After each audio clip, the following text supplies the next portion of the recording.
world behind the pixels that we're bringing to the light. From maps to Mars to the rigs we drive, we're talking to the folks who keep this farm life alive. It's Farm Sim Talk with BDD. Come pull up a chair and ride along with me. Stories from the makers, the builders of the scene.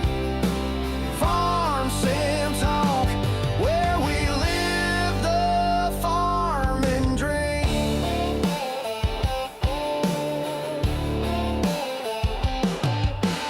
He's got questions rolling like a big John Deere, digging deep with modders so their voices we can hear. From giants of the code to the artists painting skies, he's shining up their stories like a brand new combine. It's Farm Sim Talk with BDD. Come pull up a chair and ride along with me. Stories from the makers, the builders of the scene. Farm Sim Talk, where we live the farming dream.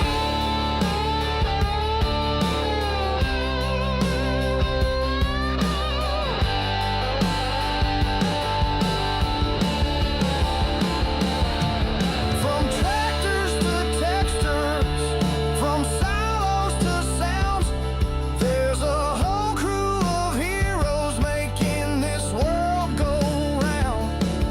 So tune in and find out who's behind the screen. Farm Sim Talk's the place to see what farming really means. It's Farm Sim Talk with BDD. Come pull up a chair and ride along with me. Stories from the makers, the builders of the scene. Farm Sim Talk, where we live the farming dream.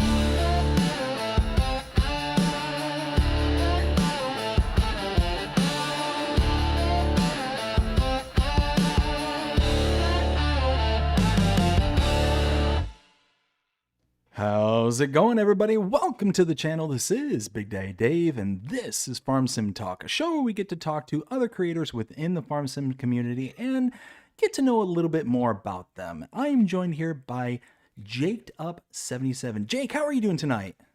Doing well. How are you, buddy? I'm doing fantastic. Thank you for asking.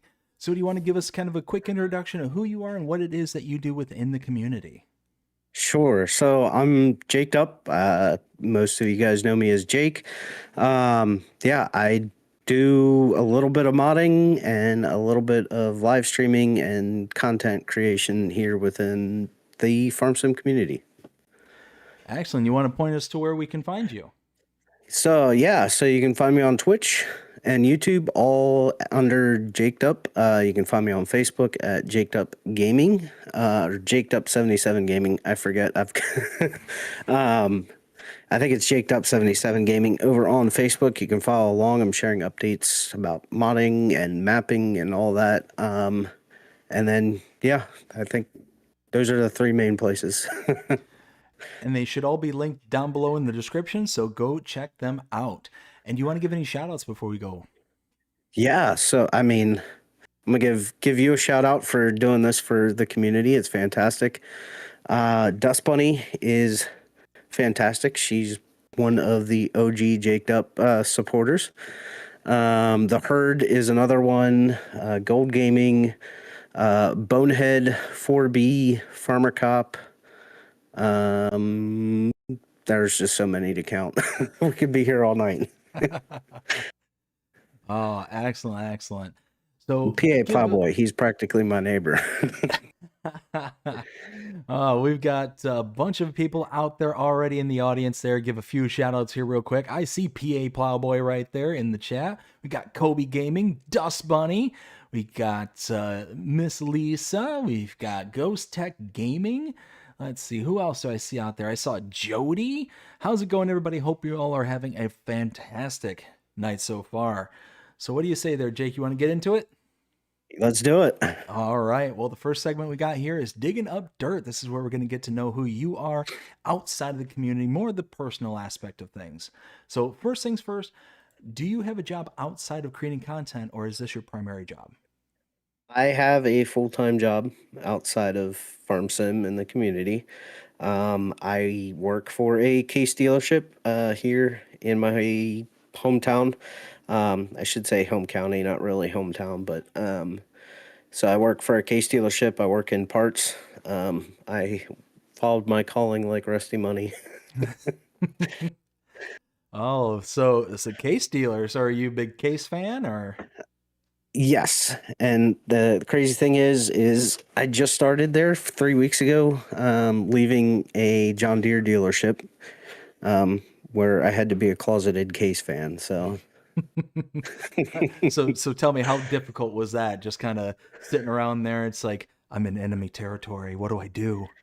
yeah, I've got nothing against John Deere, but yeah, it was kind of like, man, I'd love to be test driving some red equipment. Do you get the opportunity to, do anything cool there for Case, or are you just kind of stuck behind the counter?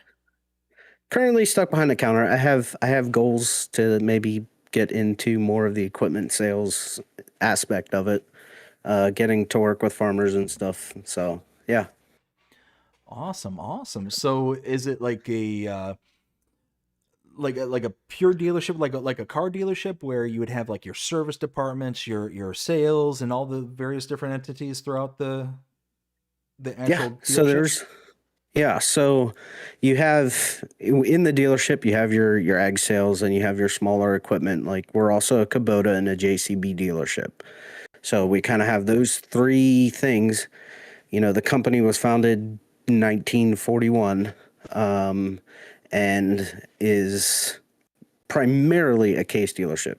We handle things like Macnon, Garinghoff, like I said, JCB, Great Plains, Land Pride, a bunch of the smaller equipment as well as the different headers and stuff as well. So like going from Deere and just dealing with Deere stuff and maybe some Frontier stuff to now dealing with all these other guys, I had a lot to learn. So, what's one of the coolest set of equipment that you've actually got to witness come into the shop? Oh man. So not at my current job, but the last job, at the John Deere dealership, I got to watch a brand new X9 1100 come in and get unloaded off a truck. Oh man, so that you got to see like the beast show up in Yeah. person. Yep. Ooh, ooh, Yep. I Yeah. like it. I like it. Yeah. I can tell you what, there's certainly a few people I can think off the top of my head that are very jealous right now. Yeah. I didn't get to test drive it though, Ah, unfortunately. maybe Yeah. one day. Yeah.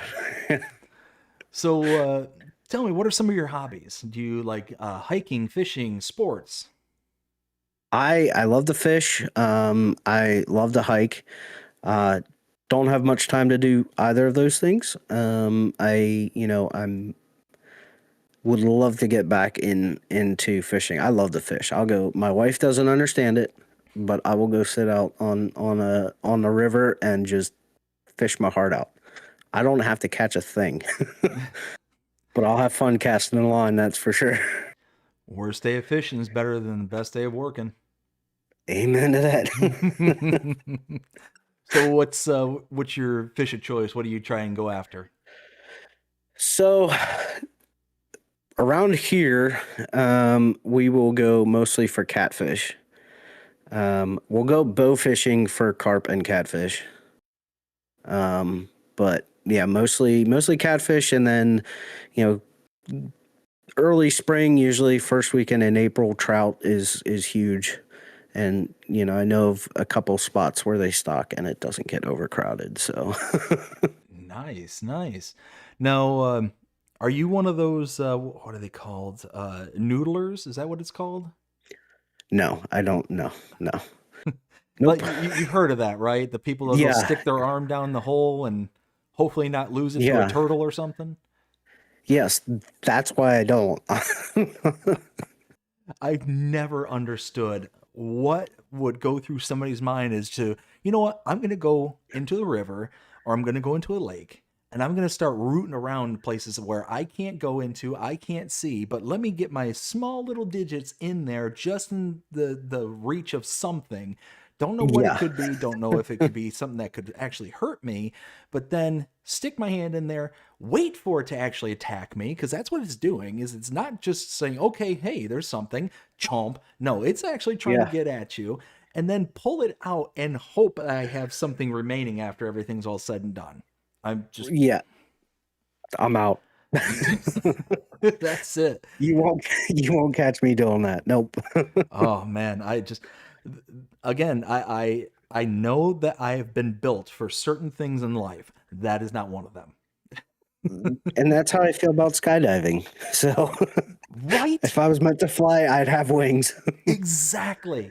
My wife, she has tried to talk me into so many times going skydiving or doing stuff like that, and it's like, you're just trying to collect the insurance on me, aren't you? Yeah, right.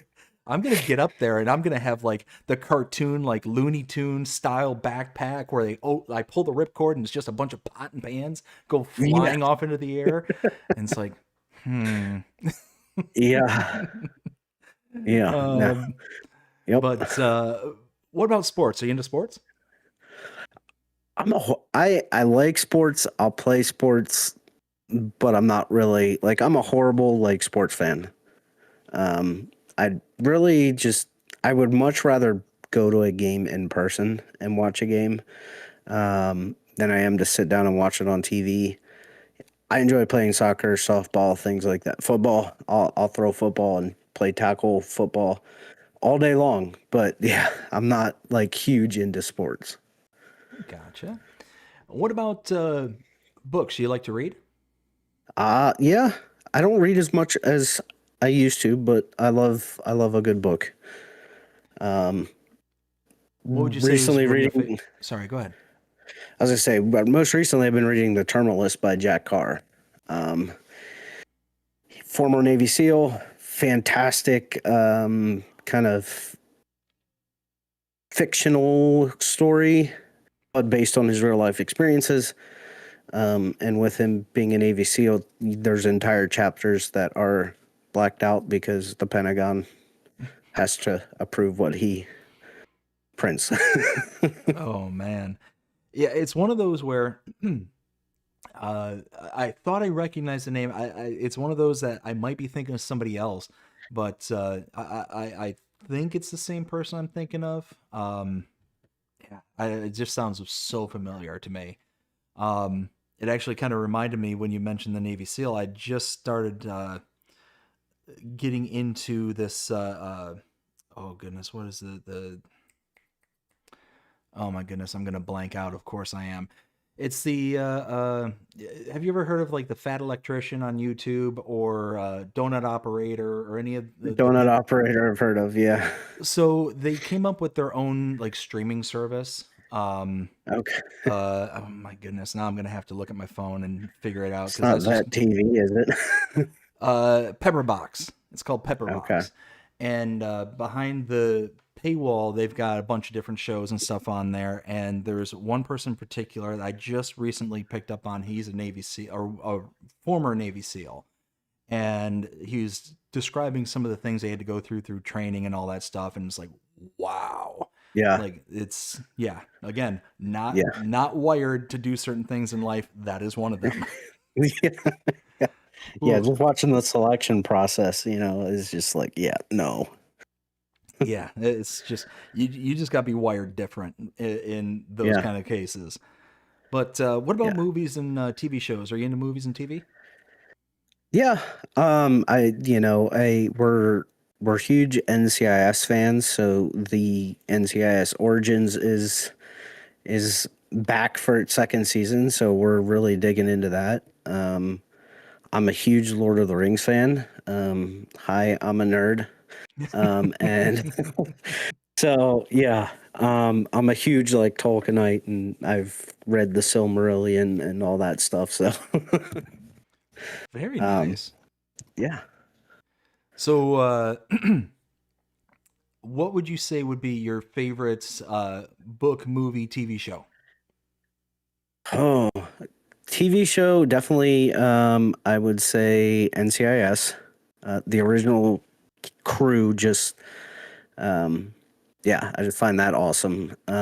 Movie, it's more like the entire Lord of the Rings trilogy expanded editions. I'll sit there and watch 4-hour movies all day long. I'm right there with you. It's yeah, it's such a great movies, and the books are incredible.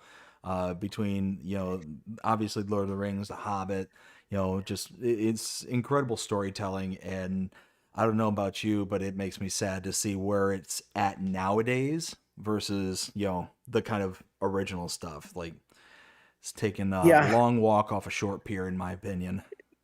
yeah, I'd agree with you on that, and yeah, it's a shame. So, what kind of music are you into? Oh well, I like country music. I listen to a lot of Christian music. I like Christian hardcore. Um, yeah, those are my main. If I'm gonna have something on the radio, it's gonna be one of those three. Gotcha. I've never heard of Christian hardcore. What kind of artists would be in that kind of category? Um, so it's bands like For Today, Oh Sleeper. It's more like heavy metal, but Christian Hmm. heavy Okay. metal. Yeah. Okay. Yeah, I'm into like hard rock, heavy metal, and whatnot. So I'll definitely have to keep that on my radar. Because, like I said, I'm not familiar. So what would you say would be some of the oddest or weirdest books, movies, TV shows that you come across in your time? My wife and I watch, we don't do scary movies. We don't do thrillers really. That's just not our thing. We decided to watch a movie called Would You Rather. It had the guy from Gotham on it who played Penguin. And it was kind of like, yeah, it was like a thriller. And basically, this girl had to like survive the weekend or the night or whatever playing this game, Would You Rather. It was the weirdest. Can't remember the entire plot line and what all happened, but like, yeah, it was weird. Hmm. So, what would you do if you were no longer able to create content, whether it's your mods, your map, I should say, your maps, your YouTube channel, your Twitch. Let's say your computer blew up tomorrow and you didn't have the means to replace it. What would you do in its place? Man, I think, I'd still find a way to be a part of the community. Um, that this to me, the community is one of the best communities out there. So if I can't do it, I want to be available to help somebody else do it. If I can save somebody the struggle that I went through getting started and getting set up and trying to figure it all out, like I am more than happy to do that, and I'd rather see 100 people succeed where I failed. Like that's just how I would, you know. At the end of the day, I'd find something to do. I like to woodwork, so I'd probably do something there. So yeah, like yeah, I'd find something and find a way to still be involved in the community. Woodworking. What's some of the kind of stuff that you have done up until this point in regards to woodworking? So yeah, shortly after my wife and I got married 6 years ago, I made a coffee bar for her. And real barn door style, like farmhouse style. And then I've made nightstands. I made a shelf. I found a 5-foot slab of curly red oak, and I made a top out of it, and then built shelves underneath of it, to make kind of either like a bookshelf or a TV stand. Yeah. So stuff like that. Like I said, I've sold nightstands and small bookshelves and wall art. Wow, so you're All like stuff I made from scrap. you're like really into it. Like you Oh can, yeah, you can really do it. yeah, yeah. I mean, I did construction for 8 years before I got into parts, and it was finished carpentry, installing cabinets and stuff like that. So Oh, so you yeah, got that that like kind of finishing eye, being able to make something out of nothing and make it look really pretty. yeah, and yeah, I see straight lines. That's what I say. Yeah, See, in real life, I'm maybe not in farm sim. See, I'm wired the exact opposite. It's one of those where I like to woodwork and I like to kind of get out there, get dirty and all that stuff, but it's one of those where I have a very hard time visualizing and be able to bring things into existence kind of thing. Yeah, That's why I know I couldn't be a map maker, I couldn't be a modder, because I just don't have that artistic eye. I've said this so many times on the channel. But what I can do is I can see something that's already built and has been made, and I can replicate it. I can yeah, go through and I can envision how to get from point A to point B. I just can't do it by myself, kind of thing. yeah, So I yeah. could literally take a finished product, and I've done it. As a matter of fact, in my old house before we moved, I had this really nice. It was about a 10-foot long, like entertainment shelf. That had the nice finished top. I ended up, oh goodness, why am I blanking on this? Recessing and joining, three. It was basically like three to 2 foot wide boards together. Yeah.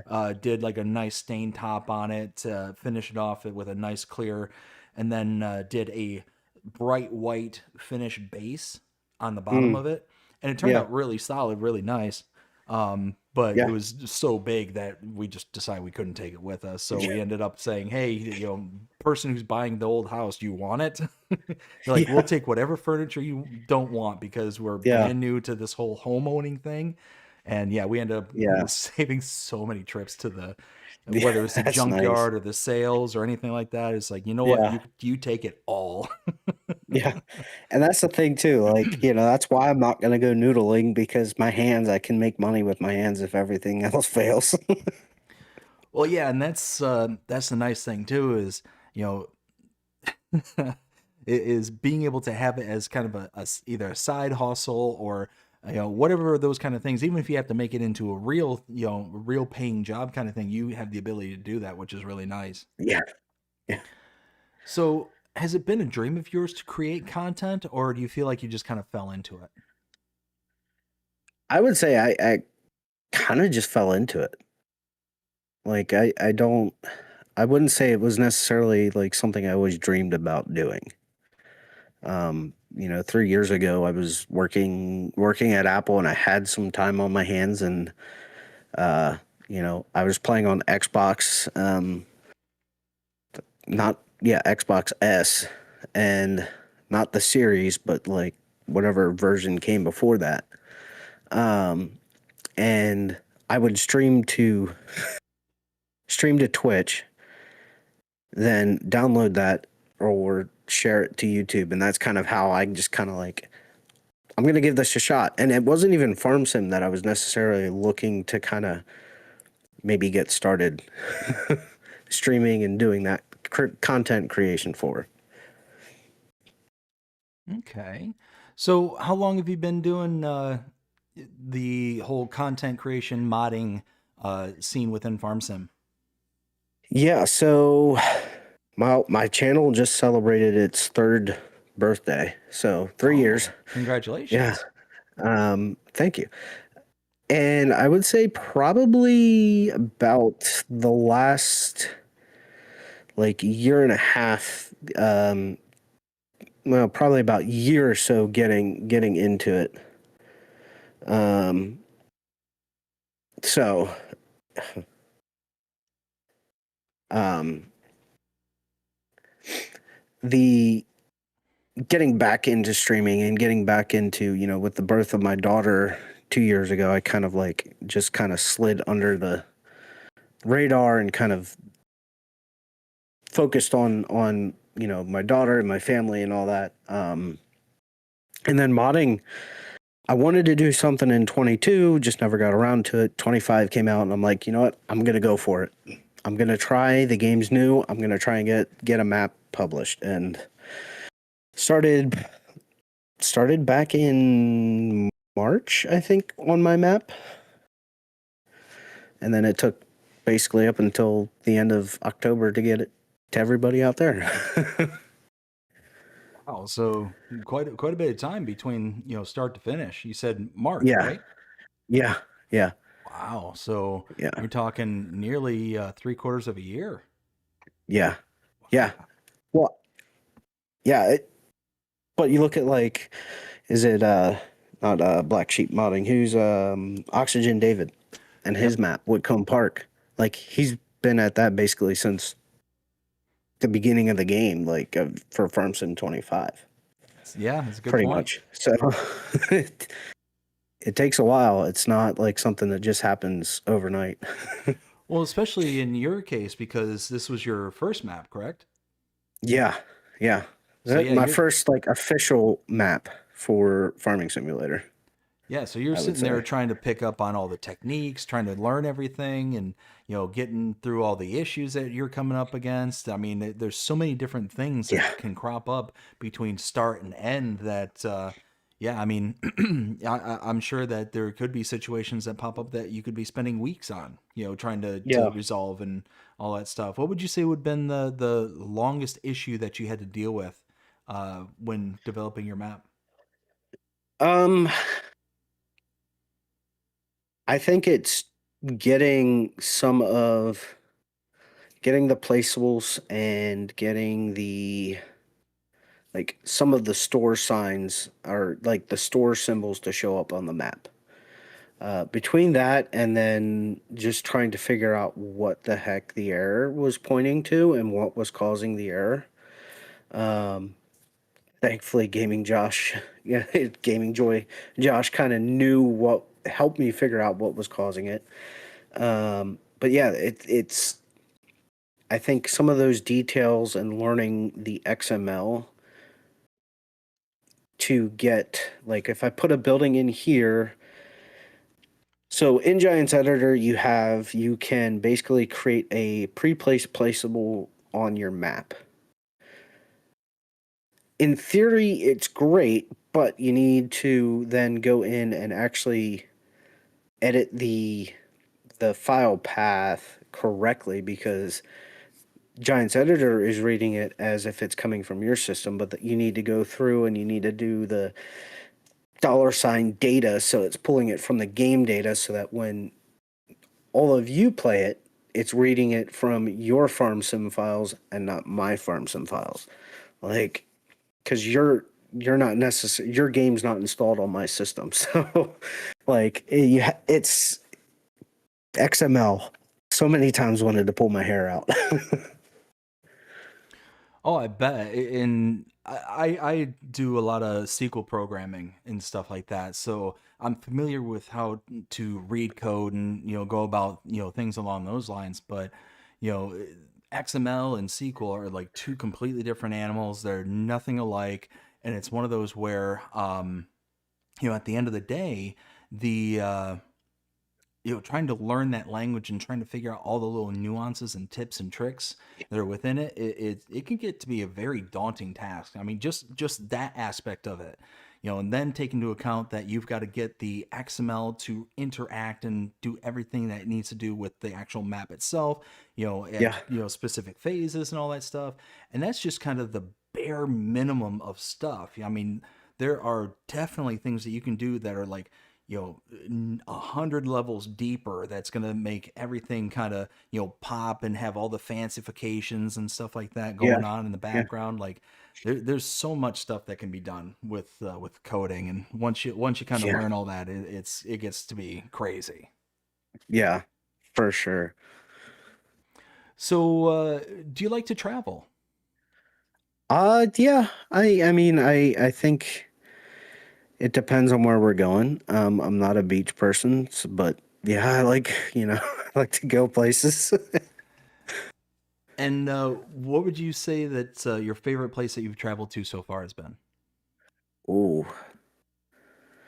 I would actually say that the coolest place that I have got to travel was out in Colorado. I got to take a tour of the Air Force Academy, but not your typical tour, because we knew a graduate from there, and we got to kind of see places that normal folks don't get to see. So that was cool. Gotcha. And if money was no object, where would be your like dream destination? Oh, we're going to Ireland.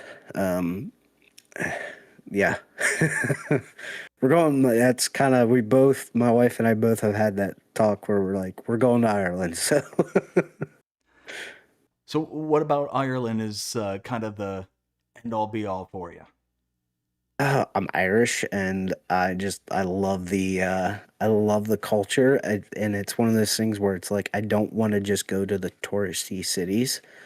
I want to go to the small towns and like go to the pubs and join in on singing the Irish, pub songs and stuff like that. So, I gotcha. So, is there like a specific part of Ireland that you'd like to see above all else, or? um, I mean, Dublin, of course, but I would love to go just out into the countryside, just out onto the moors and just see the stars and go maybe, up towards the northern part of Ireland and see the cliffs and all that. I think there's so much to Ireland. It's just I just want to go. I just want to go hang out with the people and have a good drink.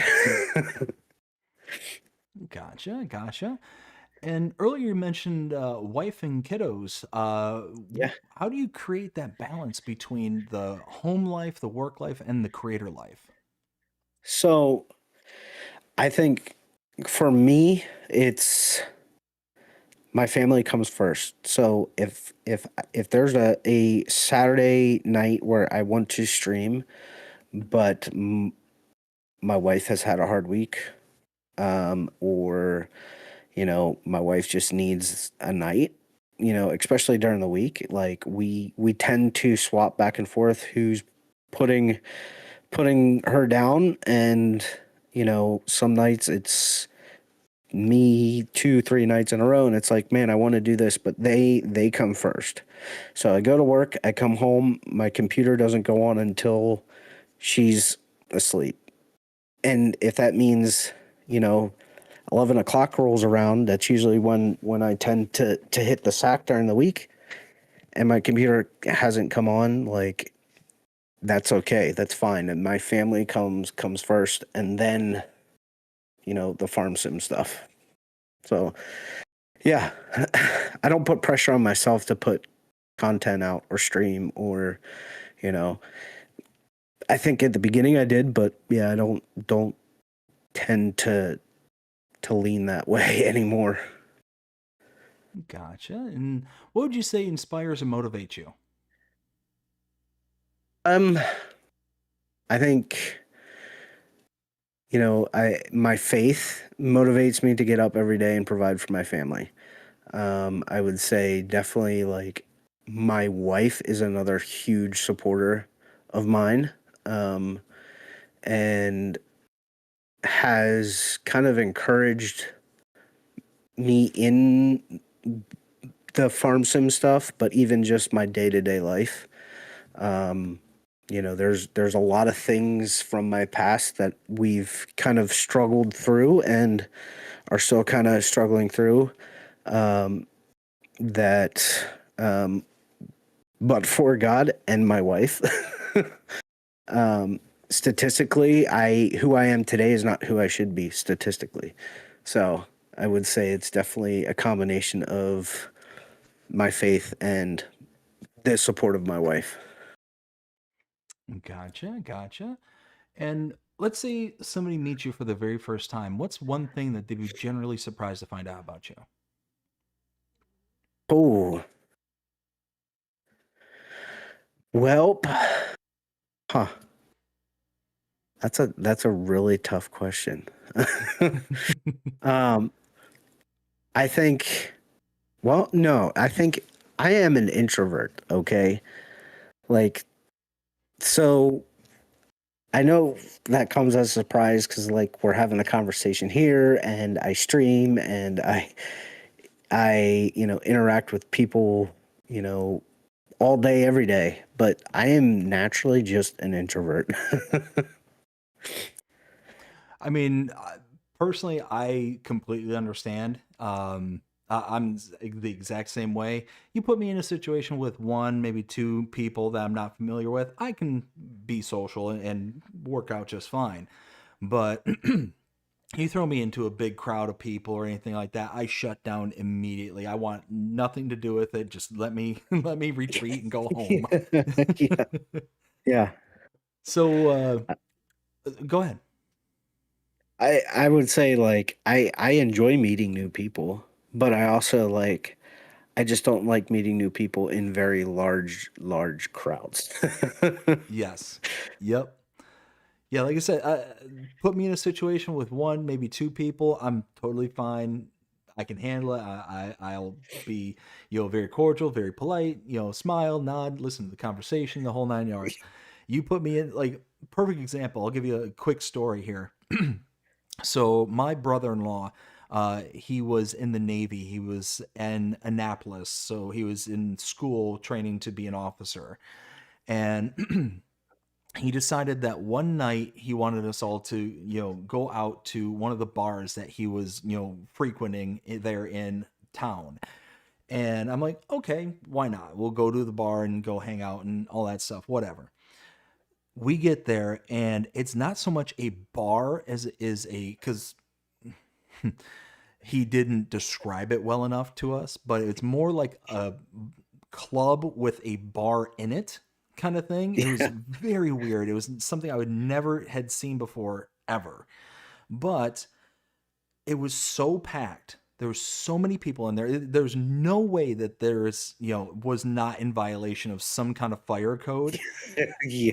I mean, I was inside the bar and I had people like smushed against every part. It was like almost like at a concert and just being like everybody packed up right in front of the stage kind of thing. Yeah. And I'm like just squeezed in between everybody. Yeah. I'm like, I start wiping my hands. I'm done, done. Throw my hands in the air. I turned around and I walked out. And the moment I Yep. got, moment I got out into the parking lot, I was like, whew, I can breathe Yeah. again. I'm not Yep. like Yep. right. I had 5 or 6 people just like literally just bump into me like we're in a rave or something. I'm like, nope, nope, nope. I'm done. I'm done. And Yep. I walked out to the car. I texted my wife because she was in there because she was hanging out with the rest of her family because it was my brother-in-law, my sister-in-law.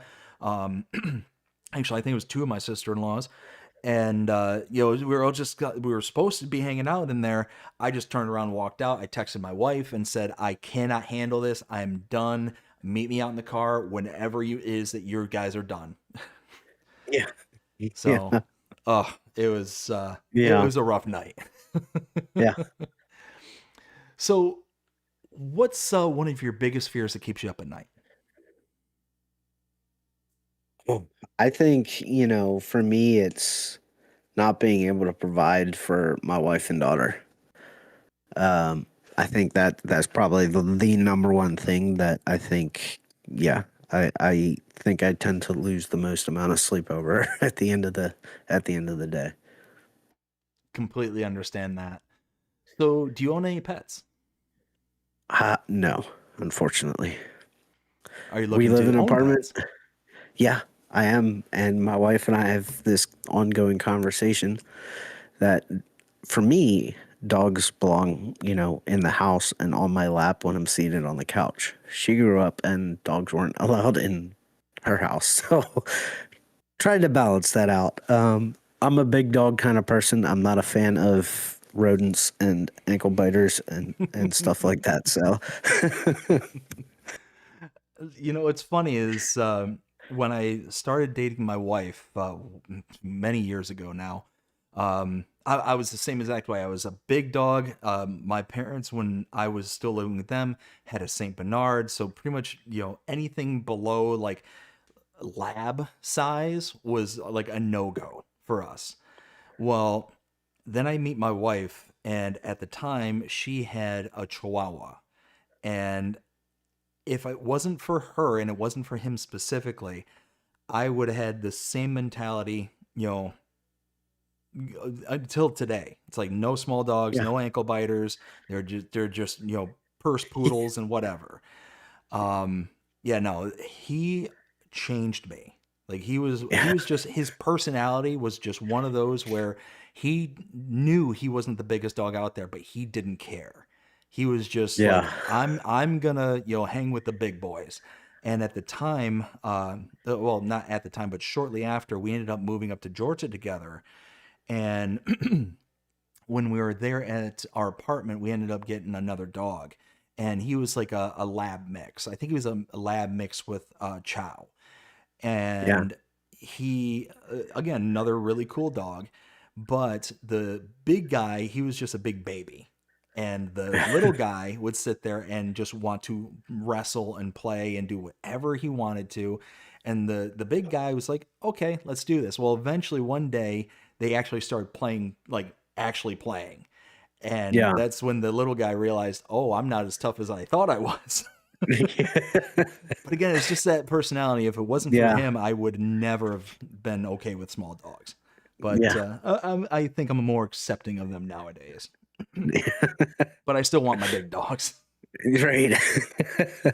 I always want that first line of defense for anything that may be coming into the home. Yeah, yeah. So tell me, who are some of your favorite creators outside of Farming Simulator? Do you watch any like YouTube or Twitch or anything like that Sure. outside of the Farm Sim community? Yeah, so I kind of alluded to like when I first started thinking about streaming, I was looking at being a Minecraft content creator because my brother-in-laws and I, we had a server. You know, I still play Minecraft. I love Minecraft. I love to be creative. So in that kind of community, it's guys like Mythical Sausage and Waddles and Flip and Gemini Tay. Like there's a whole bunch of people in that community that I love to watch and really enjoy just the stories and how they all kind of like play together. Um, have never really been huge into like the Call of Duty side of things, but I will watch Tim the Tatman every now and then, but not a whole lot. So yeah, Gotcha, gotcha. So, what was it that's in Minecraft that really kind of appealed to you? I just I tend to be more of a creative player, and I just love what you can build in Minecraft. The worlds that you can build. Like I spent hours building an entire like medieval town on the server that we had. Windmills and castles and villages and things like that. Like I enjoy that creative kind of aspect and storytelling you can do with Minecraft. Gotcha, gotcha. Yeah, because I'm not deeply familiar with it. That was a game that I knew was got uber popular, but never got into it personally. But I am familiar enough with it, mainly with like the building aspect and all that. But it seems like one of those kind of standard resource gathering. Get as much material and stuff as you can, build up either a base or a home, whatever the case may be, and then kind of go into the sandbox world to kind of rinse, lather, and repeat. Does that seem pretty Yeah. accurate? Yeah, I mean, you can. like you definitely there are things you think about like defeating the Ender Dragon, going into like the different realms and taking on the bosses, the main ones, defeating the Ender Dragon and going to an end city. Like and then you're in the end game Minecraft where now your goal can be, I'm still working on trying to create my forever world and like actually beating Minecraft for the first time and not just playing creative.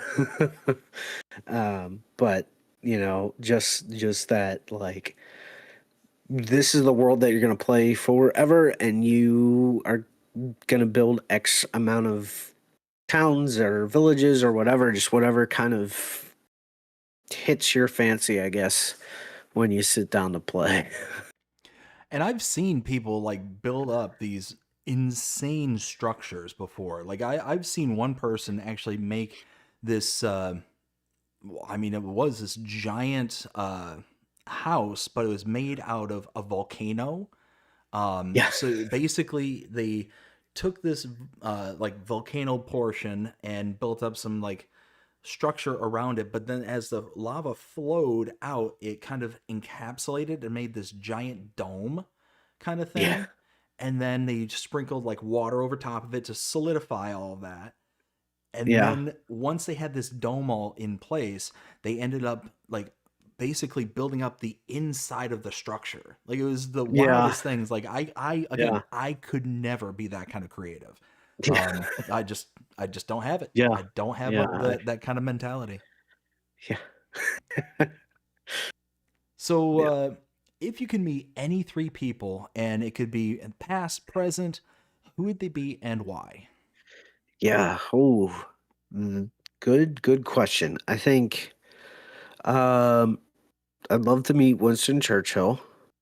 Um, just the way he led, Great Britain through World War II, and just the things that I've kind of heard about him. Um, yeah, I just think it would be cool just to meet him and just maybe just like have a conversation with him. Um, I think another person that I'd love to just like even just have 5 minutes with this person, and I say 5 minutes because that's kind of how they break up their entire day and every interaction that they have. And it's Elon Musk. Just to like have just a 5 minute conversation and maybe just like, hey, how can I maybe like be better in X you know, subject or X field or whatever, like just to kind of pick his brain for like 5 minutes. And I think trying to think who my last person would be. Yeah.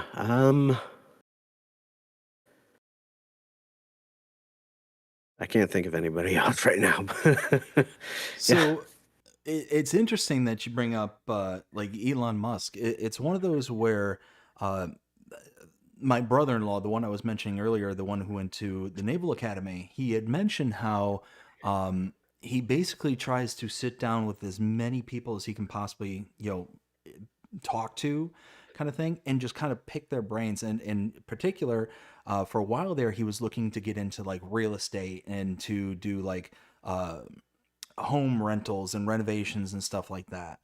Yeah. And it was one of those where he was meeting people all the time who were active in the field and just kind of trying to understand what it is that they went through and all the kind Yeah. of shortcomings and pitfalls that they had to overcome.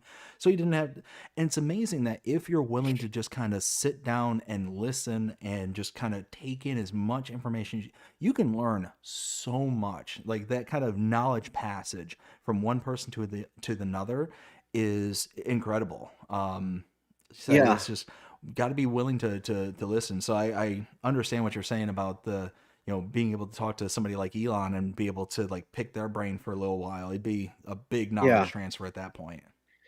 And like what's crazy about him is like he's sitting in traffic in San Francisco and he's like, "Man, this is ridiculous.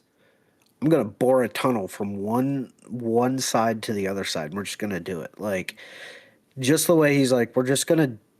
Here's a problem. I'm just gonna fix it." Like that. We're wasting how many dollars on rockets? let's figure out how to reuse them. Like, so it's interesting just to see, just to like have a conversation. How does your brain tick?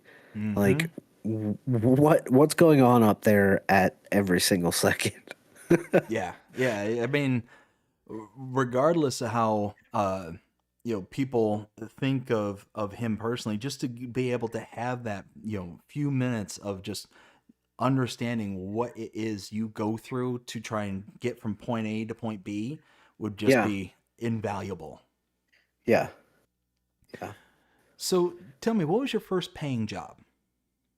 First paying job, I worked for Infinitos, which was a local pizza buffet.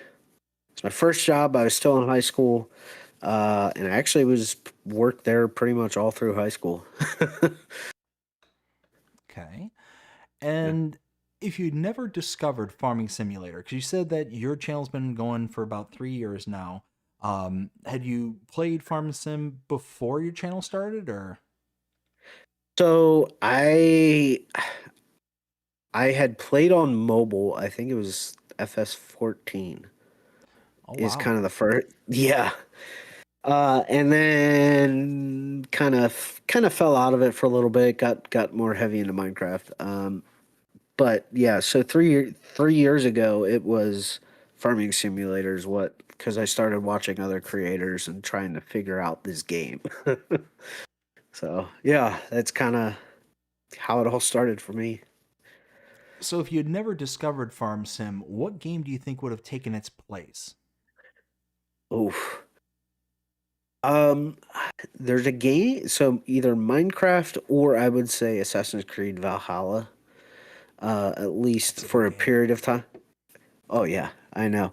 I have it on Xbox, and I haven't touched my Xbox in forever. But didn't even get through the game, and I had 70 hours in it. So Oh, yeah, it's amazing how much of your time can get eaten away by number one any of these games nowadays, but that one in particular, especially if you're one of those kind of players who will sit there and do like the total completes or the yeah, 100% kind of things, like the amount of time it takes to get through every little nook and cranny is yeah, incredible. yeah, yeah. No, I don't know how many hours I lost playing that game, but I would also do all the side quests in a particular region before I left. Like, and I even had like the year one season bundle with Wrath of the Druids and all that stuff. Just never got to it. Well, what's wild is those games are almost designed, especially like Assassin's Creed, they're designed to where you almost have to do those side quests in order to get into like the later on stages, because Yeah, it's one of those that, yeah, you might have enough power and strength to be able to like brute force your way into the next stage, but it's gonna be a slog, and you're gonna have to be like 100% precise in every little thing you do, or else you're gonna basically yeah, just struggle the whole yeah, time. So doing those side quests, like it's encouraging you to be able to not have to struggle later on, and it's one of yeah, those kind of patient building moments of, okay, if I am attentive to what's going on in the here and now, I don't have to struggle later. And it's almost like an allegory for life, really. yeah, Struggle early in life rather than later in life. yeah, 100%. So, where do you feel like the passion came from for Farming Simulator? I think there was just watching like other content creators and just like actually playing the game and then like jumping into the community and kind of connecting with the community before I kind of like jumped into it myself. As far as content creation goes, but like yeah, I think it was just watching, you know, how passionate other people were, like DJ Goham and Clutch and like Driver 53.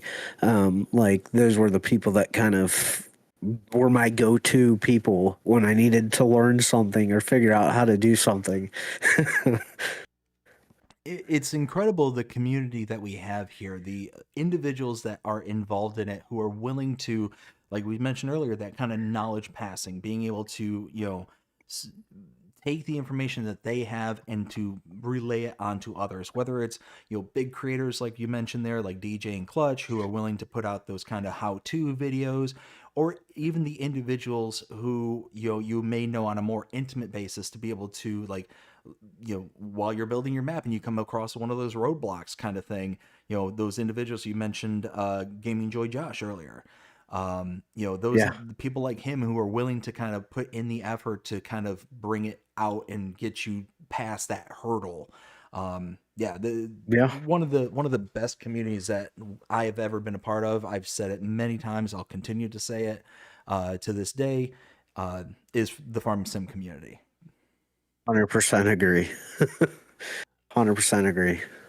Let's see. So, one other question I've got for you, and this I'm trying to make it into a more of a staple of the show. Again, big shout out to Reaver Time Todd for giving me this question, because I thought it was a very, very creative one, question. So the question goes: if you could pick any main character from any video game that you have played or haven't played, that you could basically warp yourself into their life, and now you are that character. You had no redos, no extra lives, no anything along those lines. You Yeah. had to play it as is. What character would that be, and why? Oh man. I So I would say this is a tough question for me because I did not play a whole lot of games. Growing up, the Call of Duties and that stuff were never really my thing. I think if I could, I would almost say like the farm sim character just because I love the chill aspect of the game. Like if I could sit and I could drive a tractor, or I could drive a combine all day long, sign me up. I'll go do that any day of the week, any time of year. Like I if somebody called me tomorrow and said, "Hey, I need you to come run a combine for me for like the next month." Now season's over here for us, but like I'd be going. I gotcha. I gotcha. So if you could just warp into the farmer's life, that'd be right up your alley. 100%. 100%. Gotcha. Gotcha. All right. Well, that's the last question I've got for this segment here. So let's go ahead and turn our sights onto the chat and see what they're up to. Big shout out, of course, to Dust Bunny for helping me gather up these questions and bringing them to my attention. Thank you so much, Dust Bunny. I greatly, greatly appreciate it.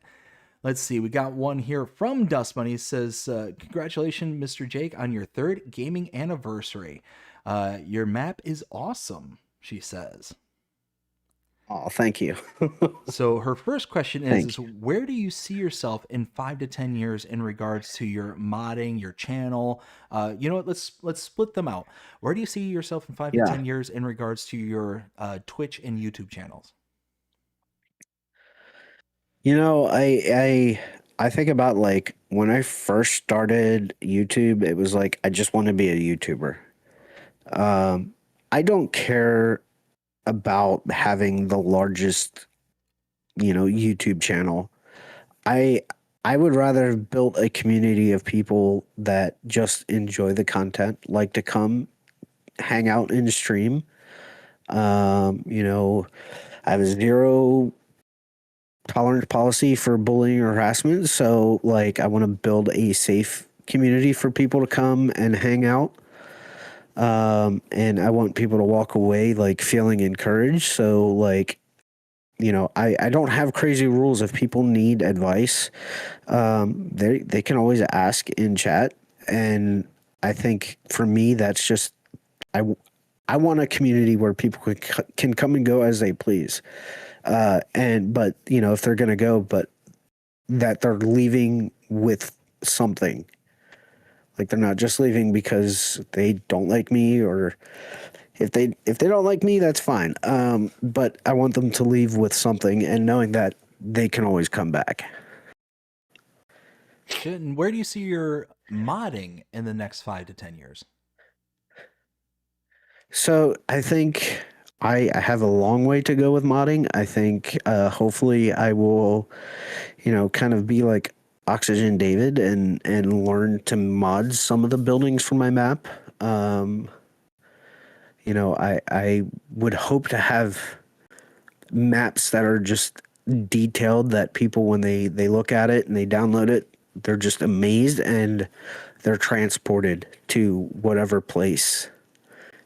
Like if they can't go there in real life, at least they can go there in Farm Sim and have the same experience as if they were there in real life. So the mod that we are all familiar with for you, specifically the map that we're familiar with you, is Strasburg, Pennsylvania. Yeah. In regards to that map, what is the one thing that if knowledge wasn't the issue, let's say you had all the prerequisite knowledge and everything, what's the one thing that you would incorporate into that map that you just don't have the knowledge set so far?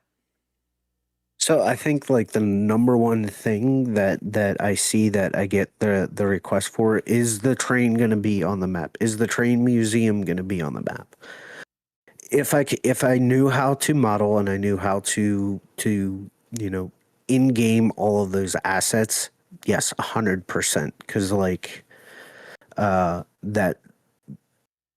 is a huge part of like Strasbourg is the actual railroad and the train museum. It's a huge part of the tourism industry here.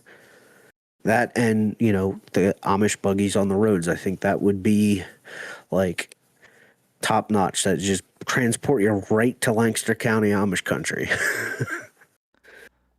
Gotcha. Let's see. Dust Bunny also asks, do you have any farming background? So I prior to marrying my wife, who like she grew up on a farm. They have a small, beef farm here in Strasbourg. I didn't really have a whole lot of farming background. I've had a foster home that had dairy cows and some chickens, but that was when I was 5 or 6 years old.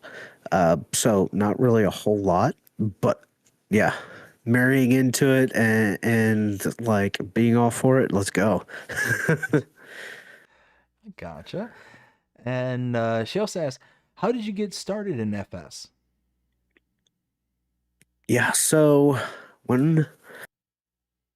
FS14, playing on mobile, and then I want to say at one point FS19 was on the Xbox Game Pass, and I started playing it, and then it wasn't there, and then FS22 was there, and I was like, wait, where I was getting ready to like really dive into FS19 and then it's gone, but 22's there. So I'm like, I'm downloading this game. I'm gonna play it. Like I'd had no idea because all I'd ever seen was the mobile version. I had no idea that there was like a whole console and PC game. And when did you start playing it on PC? Oh, um, I think I probably convinced my wife that I needed to get a PC right around Black Friday, within the first like month of playing FS22 on console because I watched all the other like YouTubers and all that stuff like with the cool mods with the Chevy trucks and you know the cool mods you can't get on console. I kind of fell into that rabbit hole. So This is one of those that kind of yearning, the longing of, oh man, I want all that stuff right here, right now. And I get it. yeah. So let's see. She also asked, which content creators did you follow in the beginning? Yeah, so Driver 53, Farmer Cop, DJ Clutch, and then I think it was 4B Gaming, and then Trucker Matsy.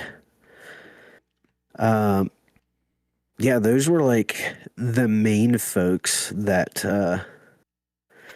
were my like go-to. And a majority of like I actually like even just like first time hanging out in streams was in Driver 53's Saturday nights on his channel. Pretty much every Saturday night was hanging out in Driver 53's streams. Gotcha. And let's see. Do you have any creators that you're following currently? Ooh, yeah, there's a whole lot. And a lot of smaller creators because I remember just what it's like being a smaller YouTube channel. I actually remember when I found you. I was getting ready to welcome my daughter, and I remember, like sharing that news with you, and you're like, "Oh yeah, my daughter's 2, and she loves to sleep," and I'm like, "Man, I hope my daughter's that way." She was not, but now she's definitely gotten better. That's good. That's Um, good. yeah. So, and you were playing, I think it was Carpathian Countryside in FS22. I vividly remember our first interaction with each other, and I, for some stupid reason, because my brain works in mysterious ways, was calling you Jack. And I remember, to this day, I remember you saying, "Read the name again." And I'm like, what? And then I look at, oh, it's not Jack, it's Jake. I'm Yeah. dumb. Yeah. Driver 53 to this day still calls me jacked up, and he always has. And I've corrected him I don't know how many times. He's the only one I give a pass to.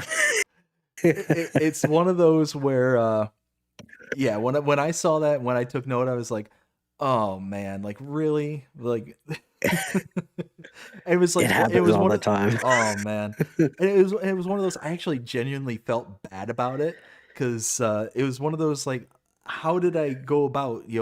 I think I went like 3, 4, 5 times in a row, and it's like, read the name again. And it's like, okay, yeah, that's just my dumb brain doing its dumb thing. Oh goodness. Yeah. But Dust Money, thank you so much for all your questions. I greatly appreciate it. We got one here from Nacho Cast. Nacho, how's it going? Hope you're having a fantastic day so far. Says, what are you all jaked up on? Just remember, Nacho, it's better to be jaked up than jacked up. This is a good and fair point. I will Yeah. I will concede to that. Nacho, thank you so much for your question. Greatly appreciate it. We got one here from PA Plowboy. Asks, is there anything you would do different with the cattle operation if you fell into a bunch of money?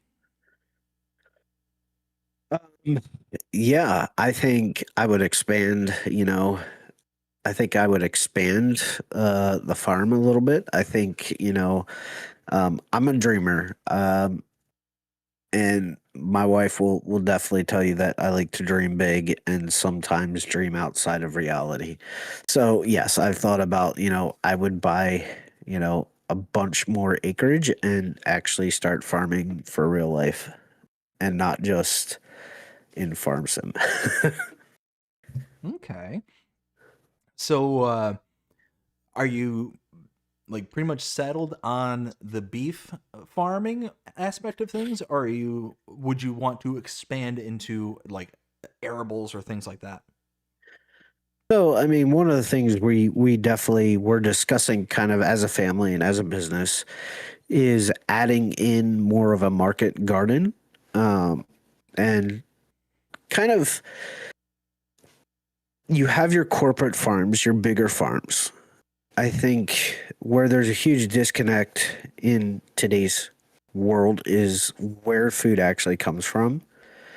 And it used to be local communities. Like you could go down the street to your local farmer and buy all your produce. You could buy your ham. You could buy your beef. You could buy whatever you needed off the local farmer. So I think for me, it's that idea of having that market garden, that no-till holistic farming approach that we're kind of exploring, while also like educating people to get connected to their local farmers. I'm a huge proponent of community supported agriculture. Um, and I think, you know, the big farmers are great. Um, like there's definitely a need for what they produce, but I also think local communities where, especially in your big cities, like there's a huge need for food, and people like don't know where to find it except for, hey, support your local farmers, your local farmers markets, things like that, that I want to educate people on. So yeah.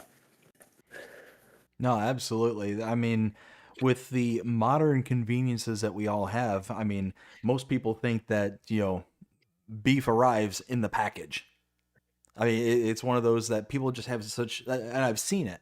I've seen people just like, okay, well, where do we get the beef from? And they're like, I Yeah. don't know. It's like it's there. It's at the Walmart or it's at the local grocery store. It's whatever. Like they don't think beyond of, okay, well, where did this all come from? What's its origin? What kind of effort was put into it being in the package? Or Right. even not the beef aspect of things, but even like, where did this ear of corn come from? Kind of thing. And it's just that such a huge disconnect with some people out there. They're just like, well, it's at the store. Okay, well, what happens if that store didn't exist? Where would it come from? Kind of thing. And just Yeah. people never think beyond, okay, I can just go to the store and get it. Yeah. I think like one of the things I think that's like when you buy meat from your local farmer, you're also supporting maybe the local butcher. And he's buying and paying for repairs on the equipment that he needs. So you're like, it's not just one aspect of the community that you're supporting, but you could be supporting 15 other locations, even though you're just dealing with the farmer. Like the fact that we have food deserts is like, it's a shame because there's so much opportunity out there. People just think the only way to get good food is by going down to your local grocery store and buying it. Yeah. Yep. I couldn't agree more. Yeah. It's wild. It's absolutely wild. Let's see. Whoops, what just happened to my phone? There we go. All right, PA Plowboy, thank you so much for your question. We got next one here from Farmer Munchies. Munchies, how's it going? Hope you're having a fantastic day so far. Also, go check out Farmer Munchies on his new channel there. He's also responsible for creating the intro and outro songs for this channel. Munchies asks, question: someone who has been dipping into mods and making map making. Ugh, I can talk, I swear. How hard was it to make your first map? So, I mean, first map, I think it's definitely a lot easier in 25. I I I attempted to start map making in 22. And I wanted to use a real DEM data. And I remember a great content creator, Kegarino, had a live stream where he basically showed you how to do it in Blender. And I don't know how many times I went back and watched that video and tried to follow along, and it just could never seem to get it right.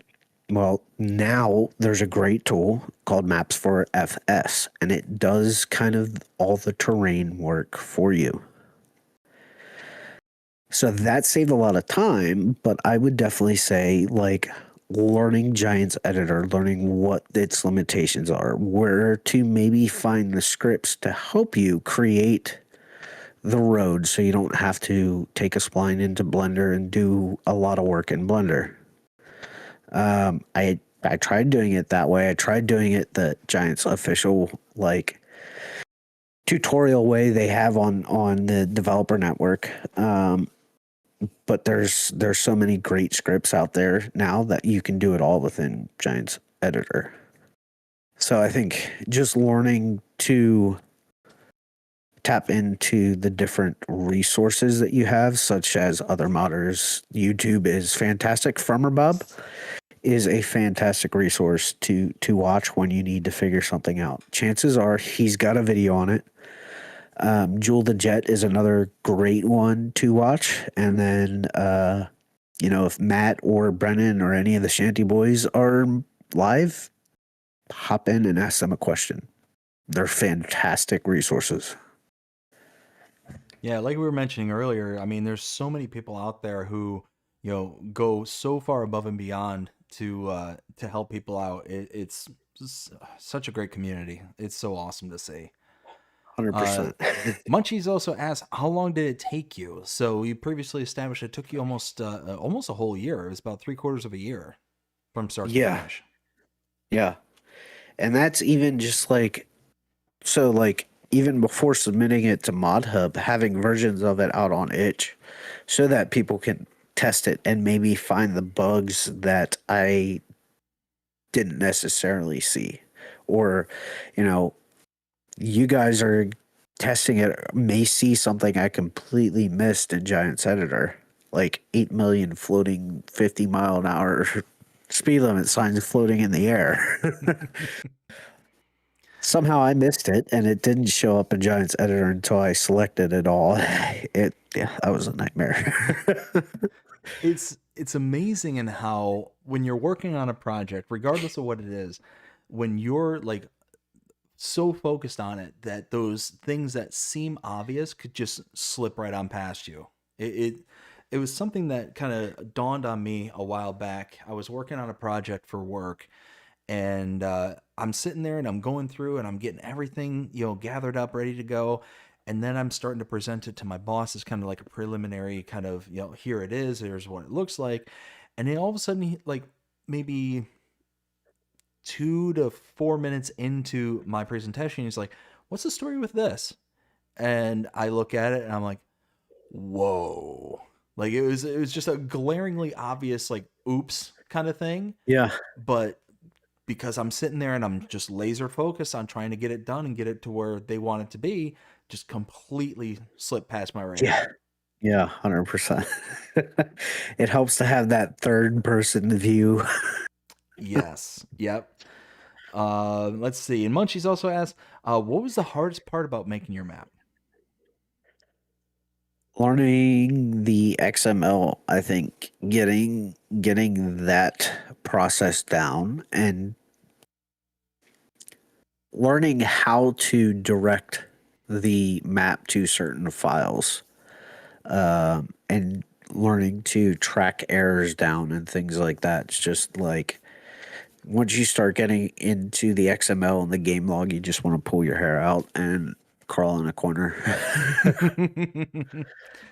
I could only imagine. Like I said, I get all worked up and doing SQL coding, which is all just referencing one specific area. I might be referencing multiple servers or things like that, but in essence, it's all just driving towards this one end goal kind of thing. To where making a map, you're going to be driving towards editor, you're going to be driving towards the XMLs, you're going to be driving like all these different things, and depending on how intricate the map gets, I mean, you could be, like you mentioned before, you could be in Blender, you could be in like so many different things, you can be running scripts, you can be doing just so much stuff. I just couldn't imagine. Couldn't imagine.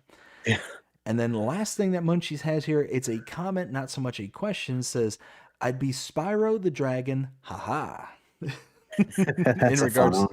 In regards to that question I asked earlier, that is a good one there, Munchies. That would be a load of fun. But remember, you don't get any saves, you don't get any redos or anything like that. So, yeah.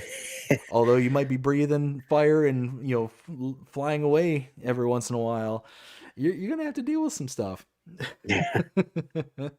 All right, Munchies, thank you so much for your questions and comment. Greatly appreciate it. All right, and that is the last one I've got at the moment. So again, if you have any questions for the next segment beyond this, go ahead and list it with a double question mark. Again, just makes it a lot easier to find in the future. So now we're going to move into our second segment here called Meat and Potatoes, emphasis on potatoes. This is where we're going to get to know you for more of your creating side of things. So your kind of role here within Farming Simulator. So first question I have for you in this segment is do you currently only produce content within Farming Simulator, or do you produce content in other games or features outside of FarmSim? Yeah, so like on YouTube, it tends to be more farm sim. Going to Twitch, I'll play, Minecraft, maybe some Roadcraft. I try and mix some content there. For the most part, YouTube, it's all farm sim content. Gotcha. So let's kind of separate out your content creation in regards to YouTube and Twitch and your modding. So Yeah. in regards to first your YouTube and modding, what was one thing that you never expected to happen, but did end up happening? So one of the things that I give as examples are sense of community, any unexpected backlash, things along those lines. So in regards to YouTube and Twitch, what's one thing that you never expected to happen but did? I would say just the community, and I would say the friendships that have kind of developed out of uh being a content creator. I think that kind of surprised me more than anything. Just like I know guys that are out in the Midwest, and I never thought like I would, be sitting here having a conversation, with you, or, hanging out with Bonehead out, yeah, or 4B in a chat, or Legacy Ag, in a chat. Like I think I just never expected the awesome community that's here in FarmSim. And same question, but in regards to your mods. Um, I would say just I think some of the excitement around it. When you sit down, you're like, I'm gonna try to create a mod. Um, you look at you kind of almost sit down and you're like, oh man, am I gonna be as good as Oxygen David? Am I gonna be as good as like an Alien Jim, or am I gonna be as good as Celebuki or Lancy Boy or um and I think one of the main things for me was looking and seeing hey, there are other modders out there that are willing to help you figure stuff out. I don't know how many times I've reached out to Celebuki and he's like, yeah, man, here, yeah. I'll send in my map and I'll be like, hey, can you look at this? Or I'll send something to Matt and the Shanty Boys and I'm like, hey, can you look at this? Yeah. Oh yeah, this here, I fixed it all for you. Here's what I did. And just that, like, that sense of you have like the player community, but then you also have like the modders community as well. Like there's farm sim community as a whole, but within that there's two sub communities, if you will. Gotcha. And then up until this point, you've released one mod for Farming Simulator 25, correct? Just your Strasburg, Pennsylvania map? Yep. That's for all platforms. Like I have 4X versions out on my itch, but they're all gonna get taken down and trashed and restarted. So Oh, really? Any particular reason why, or? I've learned so much, and I think just starting fresh is probably the easiest way to go about it. Starting from the ground up on some of that stuff. I think, kind of at the beginning there, I was starting to figure things out. So there's a lot of rough edges on those, if you will. I gotcha. So thinking where you are now versus where you were when you first started your mods, let's do kind of a compare and contrast, right? So, what's one thing that you know now that you wish you knew back then that would have made your life so much easier? Yeah, so I think I feel like the learning that I need to like go in and edit the file path like within Giants Editor when I do a pre-placed building or something. Like there's and I think I was talking about it earlier where when you use a pre-placed building in Giants Editor, you have to basically edit the file path that Giants Editor is pulling it from so that when it saves it to your i3D, it's actually pulling it from the game file path, not your computer's file path. And I think, I don't know how many times I went back and forth just with this headache. Why is this building not showing up? Or,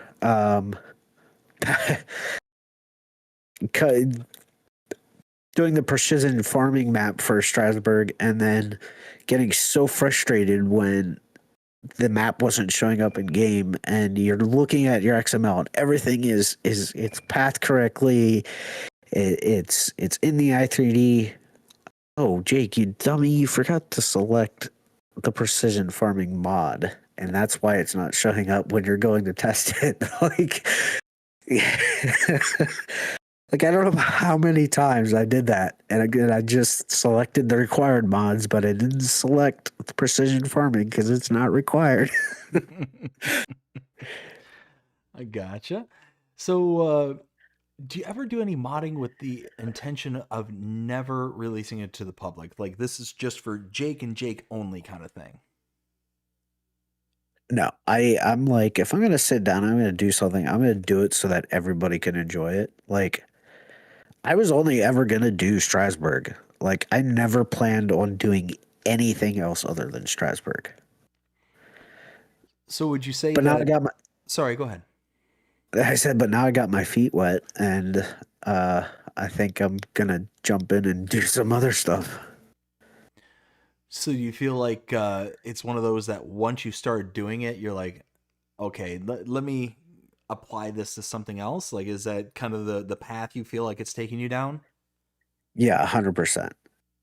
I love to learn, so like learning to okay, like now I know how to make a map. Okay, well, how can I make my map better? How can I keep everybody happy? Try and get rid of required mods. Now I need to go learn how to do buildings in Blender and do Substance Painter and all that stuff so that I can just build all my assets into the map and make everybody happy. So, do you see yourself in any time in the future in regards to your modding doing more than just maps, maybe doing like sets of equipment or things along those lines, or is it just kind of one of those I'm going to take it one step at a time kind of thing? I think I just want to take it one step at a time. I don't know. I probably would never do any equipment. There are plenty of other modders out there doing great equipment mods and stuff like that. Let them have it. You know, I think we get a lot of European buildings and European maps, especially on console. We don't get as many American style farm builds and buildings that everybody can use. So I think like for me, I wanna bring more. I would love to bring more of that to Farm Sim. Our pole buildings, our like here in Pennsylvania, just the German bank barns that are just about everywhere. You know, with the quilted patterns on it. Like that's the kind of stuff that I would love to see brought to Farm Sim because there's so much history. Like especially like the farms that are in this area. There's so much history here in Lancaster. George Washington's stables are in downtown Lancaster City. Like it's just yeah, it's crazy just the amount of history here in the states that's like lost because we aren't getting it in Farm Sim. Like I think it would be really really great to have some US style buildings, more US maps. more US players. Like, let's I think if we did that, we would have more farm sim events here in the US. I could definitely see that. So is it your intention to stick with the Pennsylvania area as a whole, or do you envision kind of, either breaking away from Pennsylvania, maybe kind of taking up some maps in other states, or doing some sort of maybe not necessarily based on real life, but just kind of a fictitious map, but maybe kind of US centric? Yeah, so like I think my one of my next projects is going to be the community map, and that's a map for players by players. So like on my Facebook page, like, hey, what do you guys like in a map? What don't you like in a map? Like, oh, I want lots of productions, or like I like rolling hills and fields and trees, or like, or you get, oh, I am so sick and tired of flat American maps. Like, and I can 100% agree with that because, yes, are there portions of the United States that are flat? Absolutely. But there are also hilly, beautiful, like rolling mountainous areas in the United States where people farm. So, like, I understand people's frustrations. Nothing wrong with those flat maps, but they just get old and boring. Yeah, I couldn't agree with you more. As a matter of fact, um, I was driving, well, not driving, I was vacationing in Tennessee several years ago. And in the area that we were in, it was kind of like tucked in between the mountains, kind of thing. And we kept having to drive from where we had rented our cabin, because we rented a really nice cabin, uh, all the way into town. And as we were kind of going back and forth, I like to go and take different routes to go into the same place. I just don't like Yeah. to take the same way over and over and over again.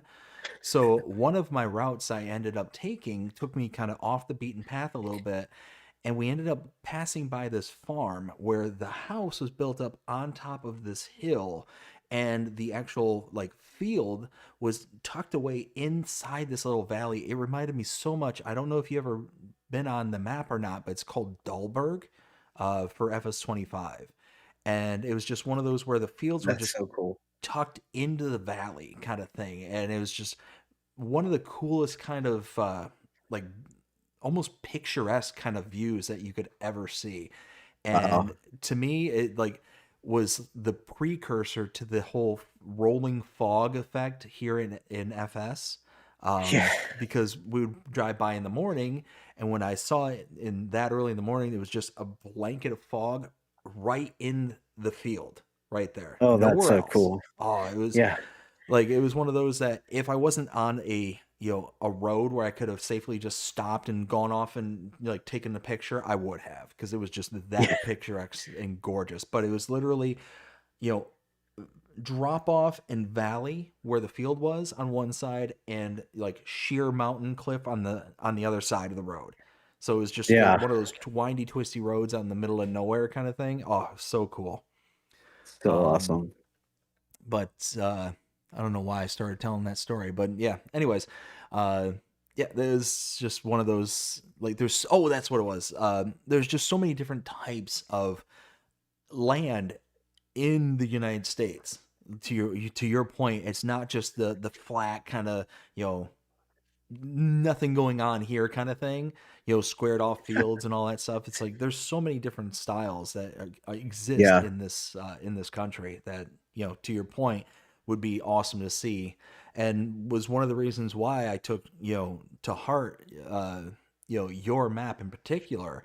Not just, our connection, prior to the map, but just seeing how it was, wasn't just a flat American map. That was actually had a lot of character to it. It had a lot of hills and landscape and undulations Yeah. and all that stuff. So it was one of the few American maps that actually had a bit of character to it. So that Yeah. was one of the things I really liked about it.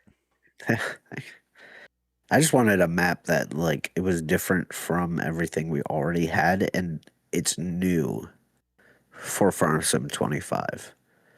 Like we've had a lot of like re-releases from 22 or FS19. Like you've had there wasn't really any new American maps except like Wampsville, New York. So like yeah, we've been kind of missing some new US style maps for everybody to enjoy, not just the PC players. Exactly. So you mentioned earlier that you don't foresee yourself really getting into the whole, mod building in regards to implements and tools and stuff. Um, so I'm gonna change around this question ever so slightly. Let's say that you had the ability to snap your finger and boom, there was a mod ready for you of any sort of implement or things along that line. It could be a tractor, it could be a cultivator, whatever. What would that one thing be that if you snapped your fingers, poof, it now exists in the mod hub? Ooh. You know, I really wanted from FS22, and I think it was Ridiculous Dom was building the ship from Star Wars. Really? Like I missed I out on that yeah, one. yeah, and it never came to Farm Sim. If I remember correctly, it was like yeah, like I would love to see that kind of stuff in Farm Sim. Now I know they're like, dude, what's that got to do with farming? Let's go space farming. Like, let's do this. Let's like be creative with it. But if I had to pick like a realistic kind of, I think I would love to see more like tillage equipment and not stuff that's like 3 meters. I'm so sick of the 3 meter plows that we get. Like, let's see some more Salford equipment or more case equipment and more deer tillage equipment because it's not all 3 or 6 or like there's bigger stuff out there, better stuff out there. Let's see stuff like anhydrous and that kind of stuff come to everybody. Nah, I'm right there with you. Those would be really nice additions to the game. So let's see, how do I want to phrase this? So you have mentioned how you have gotten so much assistance from other modders out there who are willing to help you out. Um, do you foresee that as you continue to grow and gain the knowledge and continue to make new maps and kind of spread your wings to become more and more independent, because that's typically what ends up happening over time with any kind of thing is once you start the kind of path down the kind of when you start the path down any sort of venture, whether it's the modding or in the business world, you start learning and eventually you start being able to become self-sufficient and you're able to then be the person who can transfer the knowledge. Do you foresee yourself being that person someday in the future as somebody who could be reached out to in order to pass along any assistance that you have kind of received up until this point? Yeah, I would say 100%. I mean, I still even now I'm that way because it's so fresh. And it's like, yeah, I just learned how to do this. Here's how I did it. Here's how you can do it. I think like last weekend I had somebody reach out who's been a part of my community since really I got started, and he's working on a map. He's like, dude, can you look at this and just tell me what's wrong with it? Downloaded it, popped it into GE, and I was like, "It's your DM data. It's white. It needs to have grayscale." And so like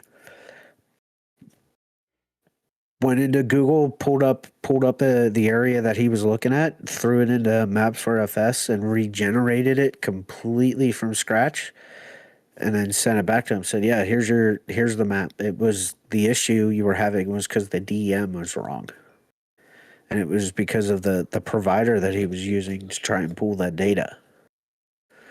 So, I mean, it's definitely, or even just telling guys like how to mod that building or add that building into their map. Like, it's yeah. I always say like, hey, I'm available, and if I don't know, chances are I probably know somebody who does. So I will reach out. Like, yeah, that's I think that's what's great about like the modding community is if you're looking for help, you will find it. Like they're all willing to help you figure it out. Yeah, no, absolutely. I couldn't agree with you more.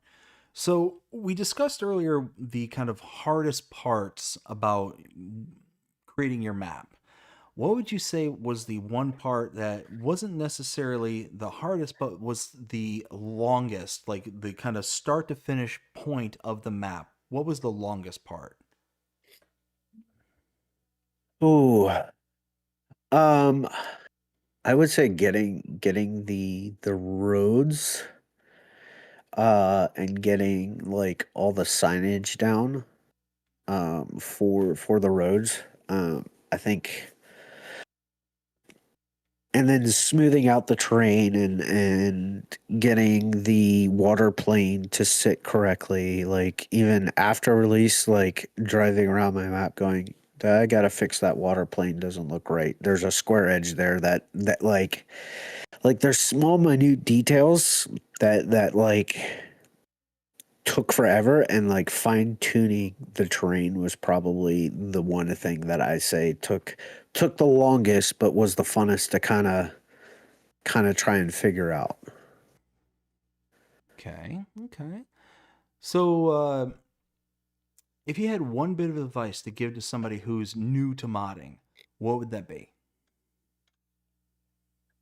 I would say don't like one, don't be afraid to ask questions, and two, it's you know, watch all the videos you can. Like I said, there are so many people out there that have videos on YouTube. And I would say like go check them out and like research, jump into the forum on Giant's website in the modding forum, and jump into the forum on the developer network site. Like chances are somebody's already had the question that you're having and may have the solution for you like right away. Okay. And same question, but from the YouTube Twitch angle. You know, what would be that one piece of advice you'd give to somebody who's wanting to get into the content creation portion of things? Yeah. Uh first piece of advice, just do it. Like just press record, just press stream. Like you don't need to have it all figured out. I think that like in the very beginning when I started, that was like the number one thing. Like I thought I had to have the thing figured out my stream, figured out like it's okay to stumble through your first 5, 6, 7, 800 streams. Like hopefully by 800 you have it figured out. But like those first few streams, those first 100 to 300 subscribers, like they're hard to get, but the reward is there. And I think that's where like the farm sim community is like fantastic, because there are a lot of other creators out there that are willing to promote you. Gotcha, gotcha. Like, yeah, just start. That's all I'll say.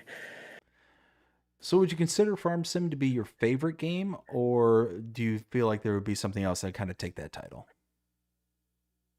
I would say it'd be a tie between FS and Minecraft. Okay.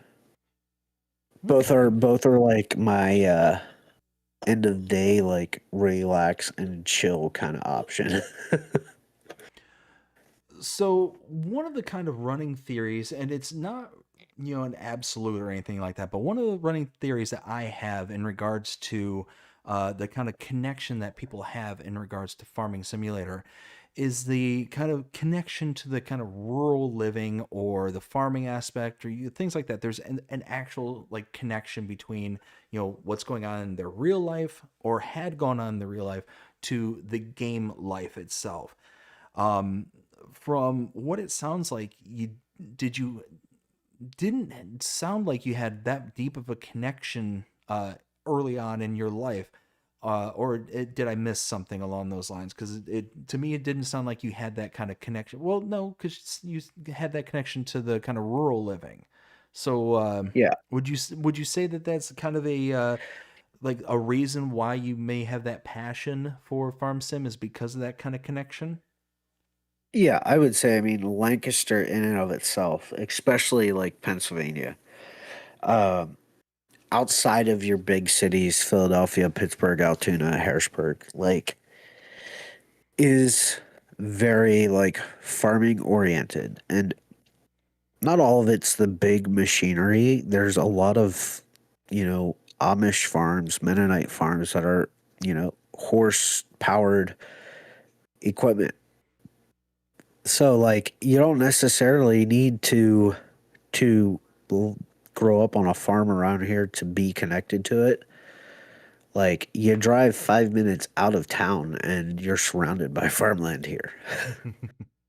And there are more farms being preserved in this area every year than I think in a lot of places. Um, we're I'm one of those that like I'm speaking up more and more about like farmland getting bought and then developed into a housing development. Like it's a shame, it's annoying, and cluster farming or cluster construction is what one of the phrases that they're calling it here is once a builder like finds an area, they start buying up all the empty fields and start building up all the developments. Mm-hmm. So it's yeah. Yeah, it's unfortunately it's happening everywhere. So many people are out there that want to build, buy, and whatnot, and there's only so much land that's kind of the catch 22 of it all kind of thing. But me coming from rural living and now finally in my current state, kind of going back to it. Um, yeah, it's one of those that I'd much rather see the kind of rural, farmlands and all that stuff than, the kind of quote unquote modern amenities and stuff like that that comes with the kind of clustered living. Yeah.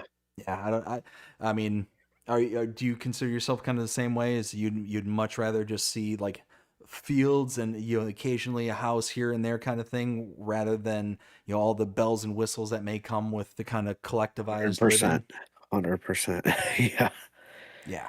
Yep. And I lived in New York City for 7 months, and I'll tell you what, like when I would come home to visit, like it was such a relief of like it's almost like I could exhale for the first time when I would leave the city. It was just like a completely different, like slower pace coming home than it was in the city. So yeah, I'll take my rural life out in the middle of nowhere living any day.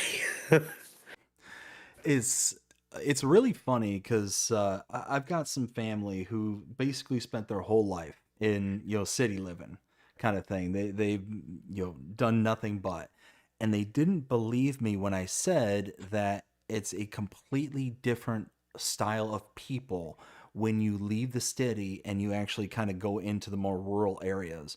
And I'm thinking specifically of my sister-in-law, where she's currently up there in New York and is kind of doing her own thing. And yeah, ended up, or no, I'm sorry, it wasn't my sister-in-law. What am I thinking? Holy cow! It's starting to get late, so it's all coming together. No, it was actually our friends there. It was one of my good friends, and they ended up same thing. They lived in the city. They came from Chicago, and they just lived in city after city after city. And I told them Yeah. it's like, you know, people in the city act completely different than people in the country kind of thing. And they're like, well, what do you mean? They kind of wanted an explanation. It's like, well, you're in the city and you could be surrounded by thousands of people and not a single person is talking to each other. They're off in their own little world. They got their headsets on, whatever the case may Yep. be.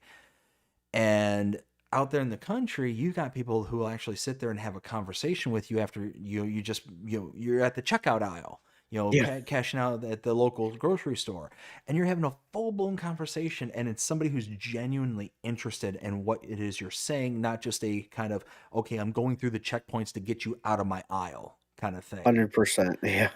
Yeah. And they didn't believe me. So I'm like, okay, we just moved out to the country, come up with us and I'll show you. I'll show you exactly what I'm talking about. And we end up getting them come out. They came, checked out the new house, and we took them to the store. And I told them, it's like, now you watch. You're gonna have a completely different experience. And I specifically chose a store that I knew would be in the city, that they've been to many times before, versus out in the country. So it's going to be the same kind of store, should be the same kind of experiences, quote unquote. And it's only Yeah. a differential factor is going to be the people themselves. And sure enough, we went to the store and go to check out, and the first thing is like, "How are you doing? Hope you're having a great day." Just an immediate like,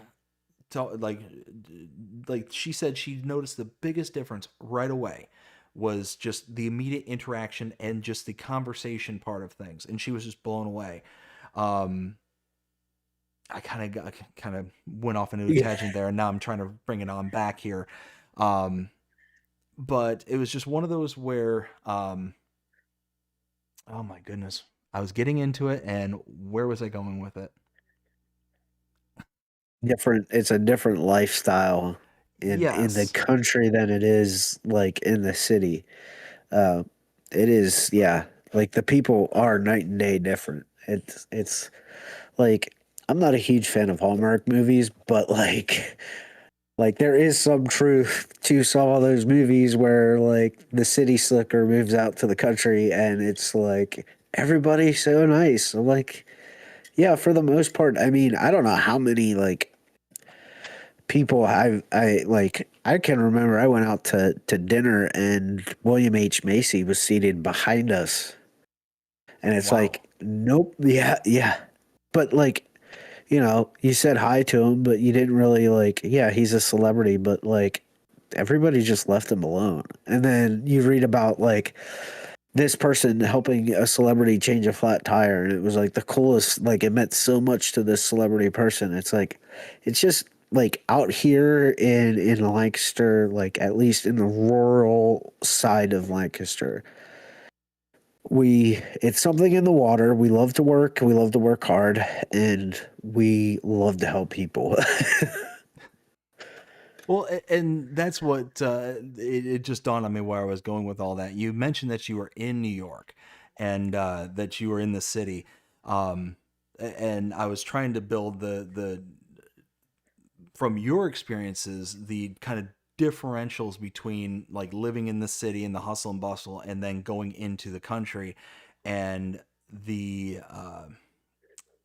kind of differences that you personally experience, and it kind of built off of the whole question about farm sim and having that rural Yeah, connection. But yeah, yeah, like I said, it just kind of all kind of steamrolled out of control there, and I yeah, don't know why. Like I said, it's it's getting late.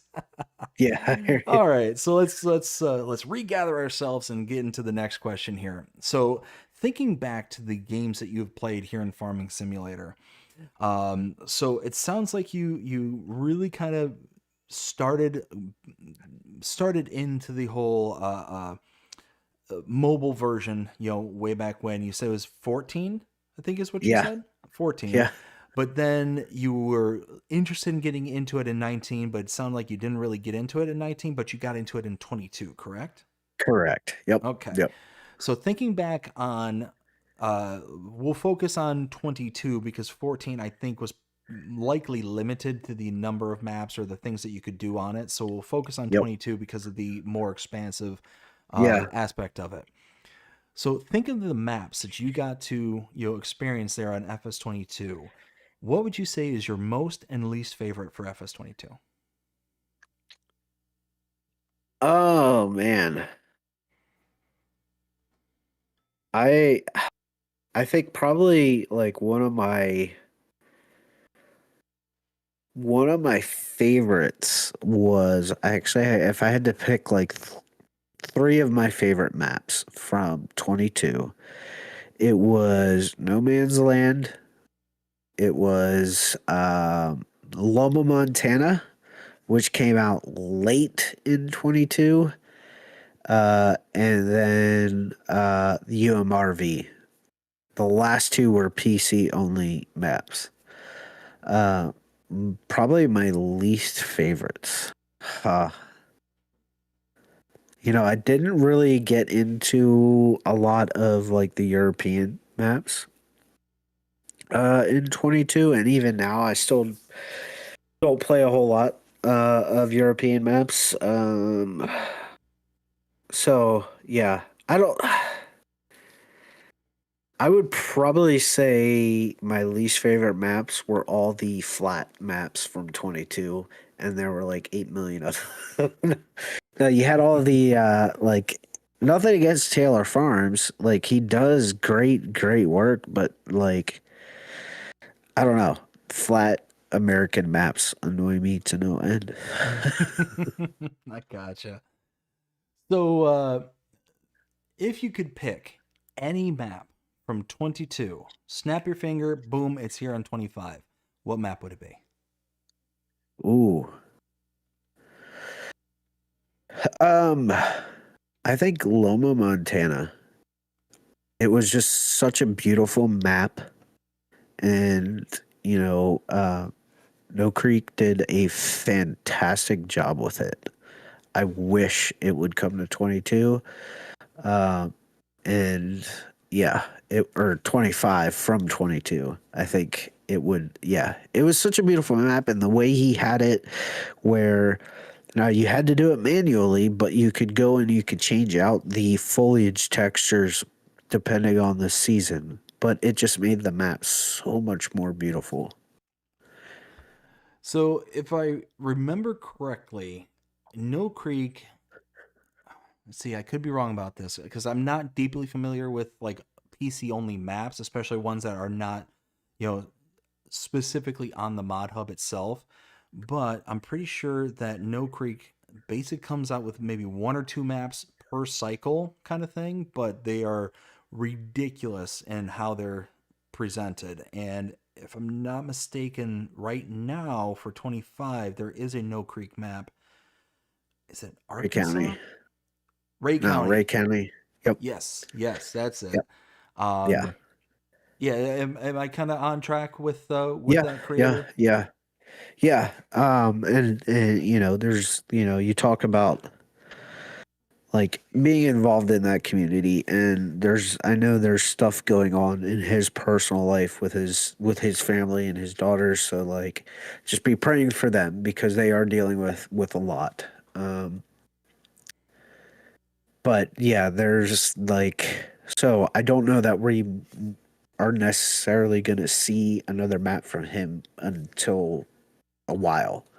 But Ray County is one of his, and it is a really fantastic map, and he does really good work, and he does pay like a lot of attention to detail. Mm-hmm. Yeah, because I I did download Ray County at one point, and I started kind of going through it, and it was just one of those where I didn't take a hold of it per se. It was a gorgeous map, but it was just one of those Yeah, like, okay, I'm gonna check out other things kind of thing. Um, but I don't know why. I don't remember what it was about it that really didn't like grab me about it. I'll try and remember, but so you are one who will keep up with kind of the goings on within the farming simulator community. So you're well aware of the things that are being announced and all that stuff. And a lot of that you track on your Facebook page and kind of keep people up to date with the news and stuff for farming simulator. So thinking of the kind of information that you have at your disposal, thinking into the future, what's one map that's been announced that you are the most excited for right now? I'm kind of excited to see the new Lancy Boy map. and Whitcomb Park Farms, I think, are the two maps I'm most excited for to see come to 25. Um, Oxy always does really great work, and Lancey Boyd has always done like a fantastic job, and even just like with what he said he's been learning, I think the maps are like his maps are just going to be so much better in 25 than they were in 22. So I gotcha. So we'll approach this from kind of two different angles. So the next question is, let's say from your kind of gameplay and YouTube perspective. Before FS25 release, we were starting to get all that kind of information, the slow drip of what is to be expected regarding Farming Simulator 25 and the features and things along those lines. Thinking from your kind of gameplay, YouTube, Twitch perspective, what was the one feature that you were most excited for to come out for FS25? I think like the baby animals, because before you only ever had the adult sized animals. Even though your baby cows were 0 months old, they always looked like the adults. And I think like unless somebody modded it in, you didn't have that option. And now that you have that option, I think it's just like it just brings another level of realism to a game. That and the fog, I think, were probably the two things I was looking forward and to the most. I think in the end, I was most excited about the terrain deformation and the cows because the fog just got annoying with on different maps and stuff. 100% agree with you. So, kind of the same question, but thinking about it from the kind of modding perspective of things. What's the one feature that you were most excited about in regards to your modding and specifically map creation portion? Yeah, I think when you talk about like creating the map, like you're not just creating a map. I think map makers and modders have the ability to kind of transport people from one place to another and they never have to leave their chair. And I think that's like with fog and with the environment that Giants is given and the waves and the water and the ripples and all that, like that's all. And even just having more birds like flying overhead and things like that, like the skies are coming to life and like all of that adds to the experience that I think as map makers, like we get to utilize that, and especially like I think like the train from Kinlag, like I probably not going to be able to use it this game cycle, but next game cycle it'll be available for modders to use, just like the rock crushing and all that stuff was, from even though they said all the modders will be able to use this stuff, they weren't until 25. So, again, thinking from the two different perspectives, we'll start with the kind of gameplay, YouTube slash Twitch perspective first. What's one thing that's not in FS25 that you really wish was there? I think I kind of wish there was more of a like an economy to the game where you have more of like like as the years progress, you have good years, you have bad years. Like I wish that like you had droughts, you had fires, you had equipment breakdowns, and like all of this stuff that like farmers face every single year. Like some years the soybean crop is just it's trash, or in other years the barley crop is trash, in other years the yield is through the roof, but you're not getting top dollar for it because everybody, right? The market's crazy. Like, I guess there would be, I would say, like more of like a market style economy to your crops and what you're producing. I got you. So the kind of fluctuation aspect of where there could be, quote unquote, negative ramifications to the actual individual playing the game. Right. Okay, okay, You I know, can like, dig that. but I would say it would be a setting like, okay, how realistic do you want to play the game? Like, it's a setting that the player has control over because not everybody that plays Farm Sim wants to play it as realistically as possible. For some people, they just like to sit down and just drive the tractor through the field and do this or that, and like I get that, like, there are people out there like that, but then there's players like me that's like, man, I really wish like this economy would be like fantastic this year. I'm getting top dollar for what little crop I'm producing. Absolutely.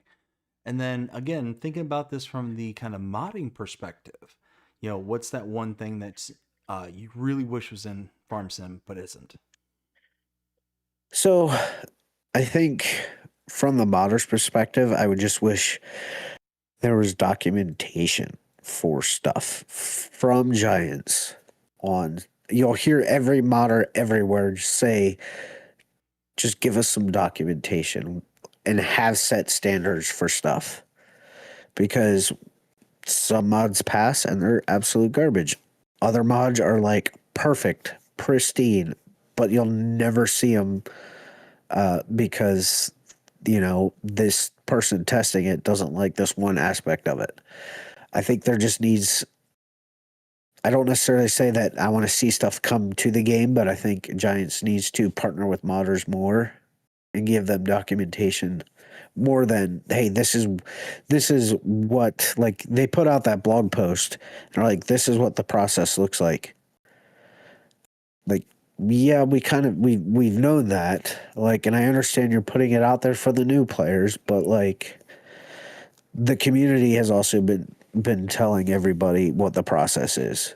You should be like, here's what the modders need to know, and giving it to modders so that they know. And we're not having to fumble through it, or I'm not having to bug Gaming Joy, at 50 times to try and help me figure out a problem. like I should, like, yes, our community is great, but at the same time, like, everybody's kind of stumbling through it. For And sure. especially when you add something new to a game, like the fog or ground deformation, or you change the material settings for equipment. Like, now everybody's got to figure out how to apply all that material to the tractors and stuff like that, like the layers of paint or whatever. I gotcha. No, and that all makes sense. So I just looked at the time there, and we are past the 2 hour mark. Are you good to continue? Let's go for like another 15 minutes, and I do have to work tomorrow, so we'll go for another 15, and then I'll call it a call it a day. Gotcha, gotcha. All right, I'll ask you one more question, and then we'll turn our sights onto the chat there. So the last question I've got for you for this segment here is, what's been the most memorable moment of your, break it out again into two segments, YouTube and playing side of things versus your modding side of things. Sure. So what has been your most memorable moment for your YouTube/Twitch career so far?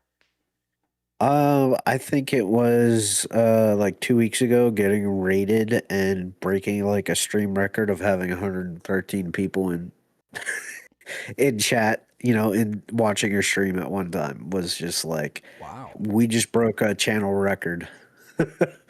So it was pretty, yeah, I would probably say that, and just getting to know people like, Bonehead, PA Plowboy, 4B Gaming, like having conversations with those guys and hanging out with Legacy Ag in a chat, like picking on Tactical Farmer, when he was making content for 22, like it was it was a lot of fun. Excellent, excellent. And then again, same question, but on the modding perspective. What's been your most memorable moment for the modding perspective so far? I think when you you get to see all the people that you've been watching do content for other modders like DJ Goham, FS Club, Mr. Sealy P. Like you put a product out there and now they're creating content about what you've put out there. I think is really awesome. And I think, even just like having DJ Goham reach out, and share, hey, these are the updates that I'm doing on Strasburg, Pennsylvania. Like that's like the coolest thing ever. you know? Oh, I could definitely see that being, kind of a thrill, is seeing those people that you've watched and interacted with for so long, and now all of a sudden they're like eyes on you. Like Yeah. that'd be really cool. It's humbling at the same time. Like Oh, I imagine. I imagine that'd be very humbling. All right. Well, like I said, that is the last question I have for this segment. So let's go ahead and set our eyes onto the chat once again. Again, big shout out to Dust Bunny for gathering up these questions for me. We got one here from McGarrett DK. McGarrett, thank you so much for your question. Asks, where do you find the recourses for your maps? okay, yeah, I see that question there. Um a lot of it, when I look at when I'm trying to figure out like XML code into something like that, I will look at another modder's map. Like I took Celebuki's map and I unzipped it and I looked at all his files. I took Tony Myth's Sharon Center, Ohio, and looked at how he structured his map and what his XMLs look like. I've also reached out to other modders and said, "Hey, what am I missing? Why is this not working the way I'm expecting it to?" So I think that's kind of how I've kind of figured all of that kind of stuff out. The community is fantastic. You'll hear me, I've said that how many times. The community is there to help. Absolutely. Let's see. McGarrett, thank you so much for your question. Once again, we got another one here from Farmer Munchies. He asks, any thoughts about what the next project will be? And are you sticking to just maps and other mods as well? So, yep, that one was already answered. But what's your next project going to be? So working on the Strasbourg update, and then I have a homestead is a kind of no man's land style kind of map that I plan on submitting, and then I think I'll take a little break and just play the game for a little bit, and then we'll kind of look at doing the community map, and trying as we get ready to like fully launch into the community map, like getting feedback from the farm sim community to make like the perfect map, if you will. Excellent, excellent. All right, Farmer Munchies, thank you so much for your question. We got another one here from McGarrett DK. Asks, what kind of placeables would you like to create? Yeah, I would love to have more American houses and houses that you could go into so that they're not just a decoration. Like, we have 8.5 million of those, and come on now, we're in FS25. Get with the program, people. So yeah, that kind of stuff. And American style like bank barns and stuff like that, like American style cattle barns. More of what you're gonna see like in the area that I live, more of the Amish style wooden barns and stuff. Gotcha, gotcha. All right. And then McGarrett, thank you so much again for your question. We got a comment from Reaver Todd says, nothing worse than trying to figure out what version of German the testers prefer. Yeah. Yep. Yeah. I used Google Translate and they sent it back to me and said, please use this translation. I'm like, oh. And it was like 2 words were different. I'm like, oh, okay. Oh my goodness.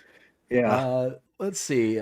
Todd has has another question. Says, is there any modder that has disappeared in FS25 you would like to see come back, and why? Alien Gym. I would love to see another Alien Gym map similar to No Man's Land Western Wilds. Yeah. Even just to let somebody convert those over would be awesome. I understand like he only creates maps for 2 game cycles, but No Man's Land was like if they had like a map awards at the end of a game cycle, I think No Man's Land was like number 1 for 22. Everybody had it. Everybody was playing on it. Yeah, no, 100%. I would absolutely love to see Alien Jin come back and do either do a No Man's Land style map or whatever. I mean, there's so many Alien Gym maps out there that would be amazing to see come back. One could hope and dream. One could hope and dream. Yep. All right. Well, it looks like that is the last question we got here for this segment. So now we're going to send it to the third and final segment called That's a Silage Wrap. This is where we're going to start closing things out. And first off, Jake, I'd like to thank you so much for coming onto the show here tonight and doing the interview. I had an absolute blast with you here tonight. Yeah, thanks for having me on. I appreciate appreciate what you're doing. This is just, I love this forum, and I think it's fantastic to see the community connect with content creators and modders. So yeah, kudos to you for creating this platform. Oh, well, thank you very much. So we already discussed the kind of future plans and projects that you have in store. Do you want to remind us where we can find you? Yeah, for sure. So find me on YouTube. You can find me on Facebook, and that's at JakedUp77 Gaming. You can find me on Twitch at JakedUp77.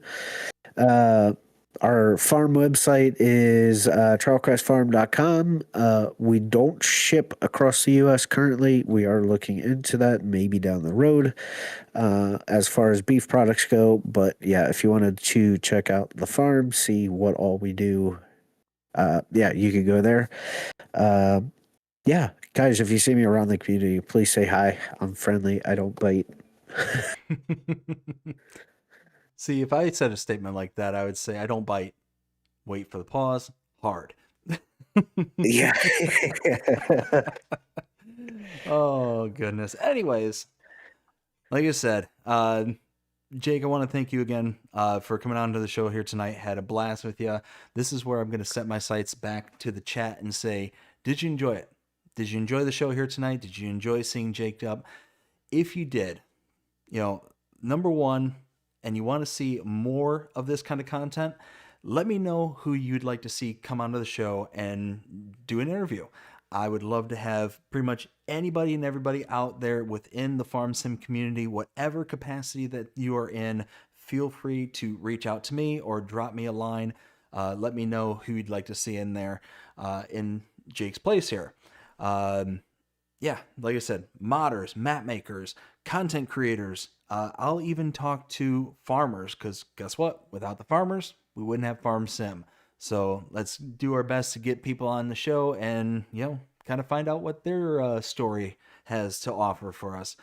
Yeah. So yeah, all that being said, hope you all enjoyed it here tonight. I know I certainly did. And if you did, please show them by liking, sharing, subscribing, following, commenting, doing all the things. The algorithms enjoy you doing this, shows you're engaged with this channel, enjoying the content. And that being said, I hope everybody has a fantastic day. Take care. Jake, hold on just 1 second until after the outro, and I will catch you on the other side. Sounds good, bud. Awesome. Take care, everyone.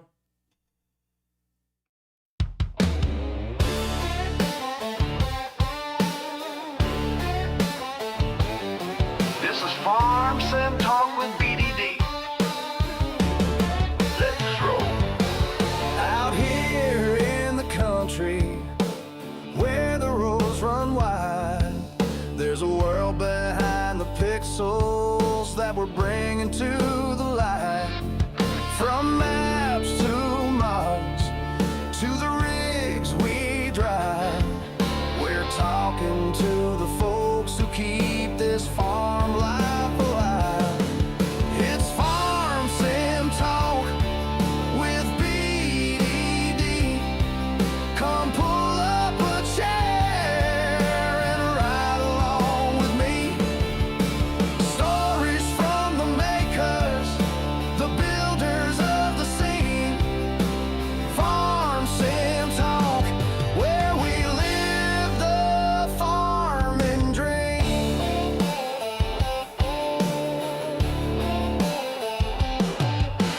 He's got questions rolling like a big John Deere, digging deep with modders so their voices we can hear. From giants of the code to the artists painting skies, he's shining up their stories like a brand new combine. It's Farm Sim Talk with BDD. Come pull up a chair and ride along with me. Stories from the makers, the builders of the scene. Farm Sim Talk, where we live the farming dream.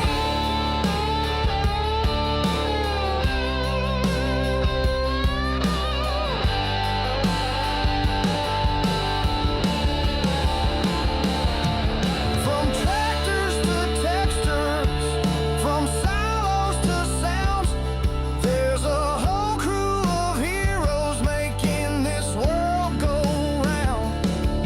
So tune in and find out who's behind the screen. Farm Sim Talk's the place to see what farming really means. It's Farm Sim Talk with BDD. Come pull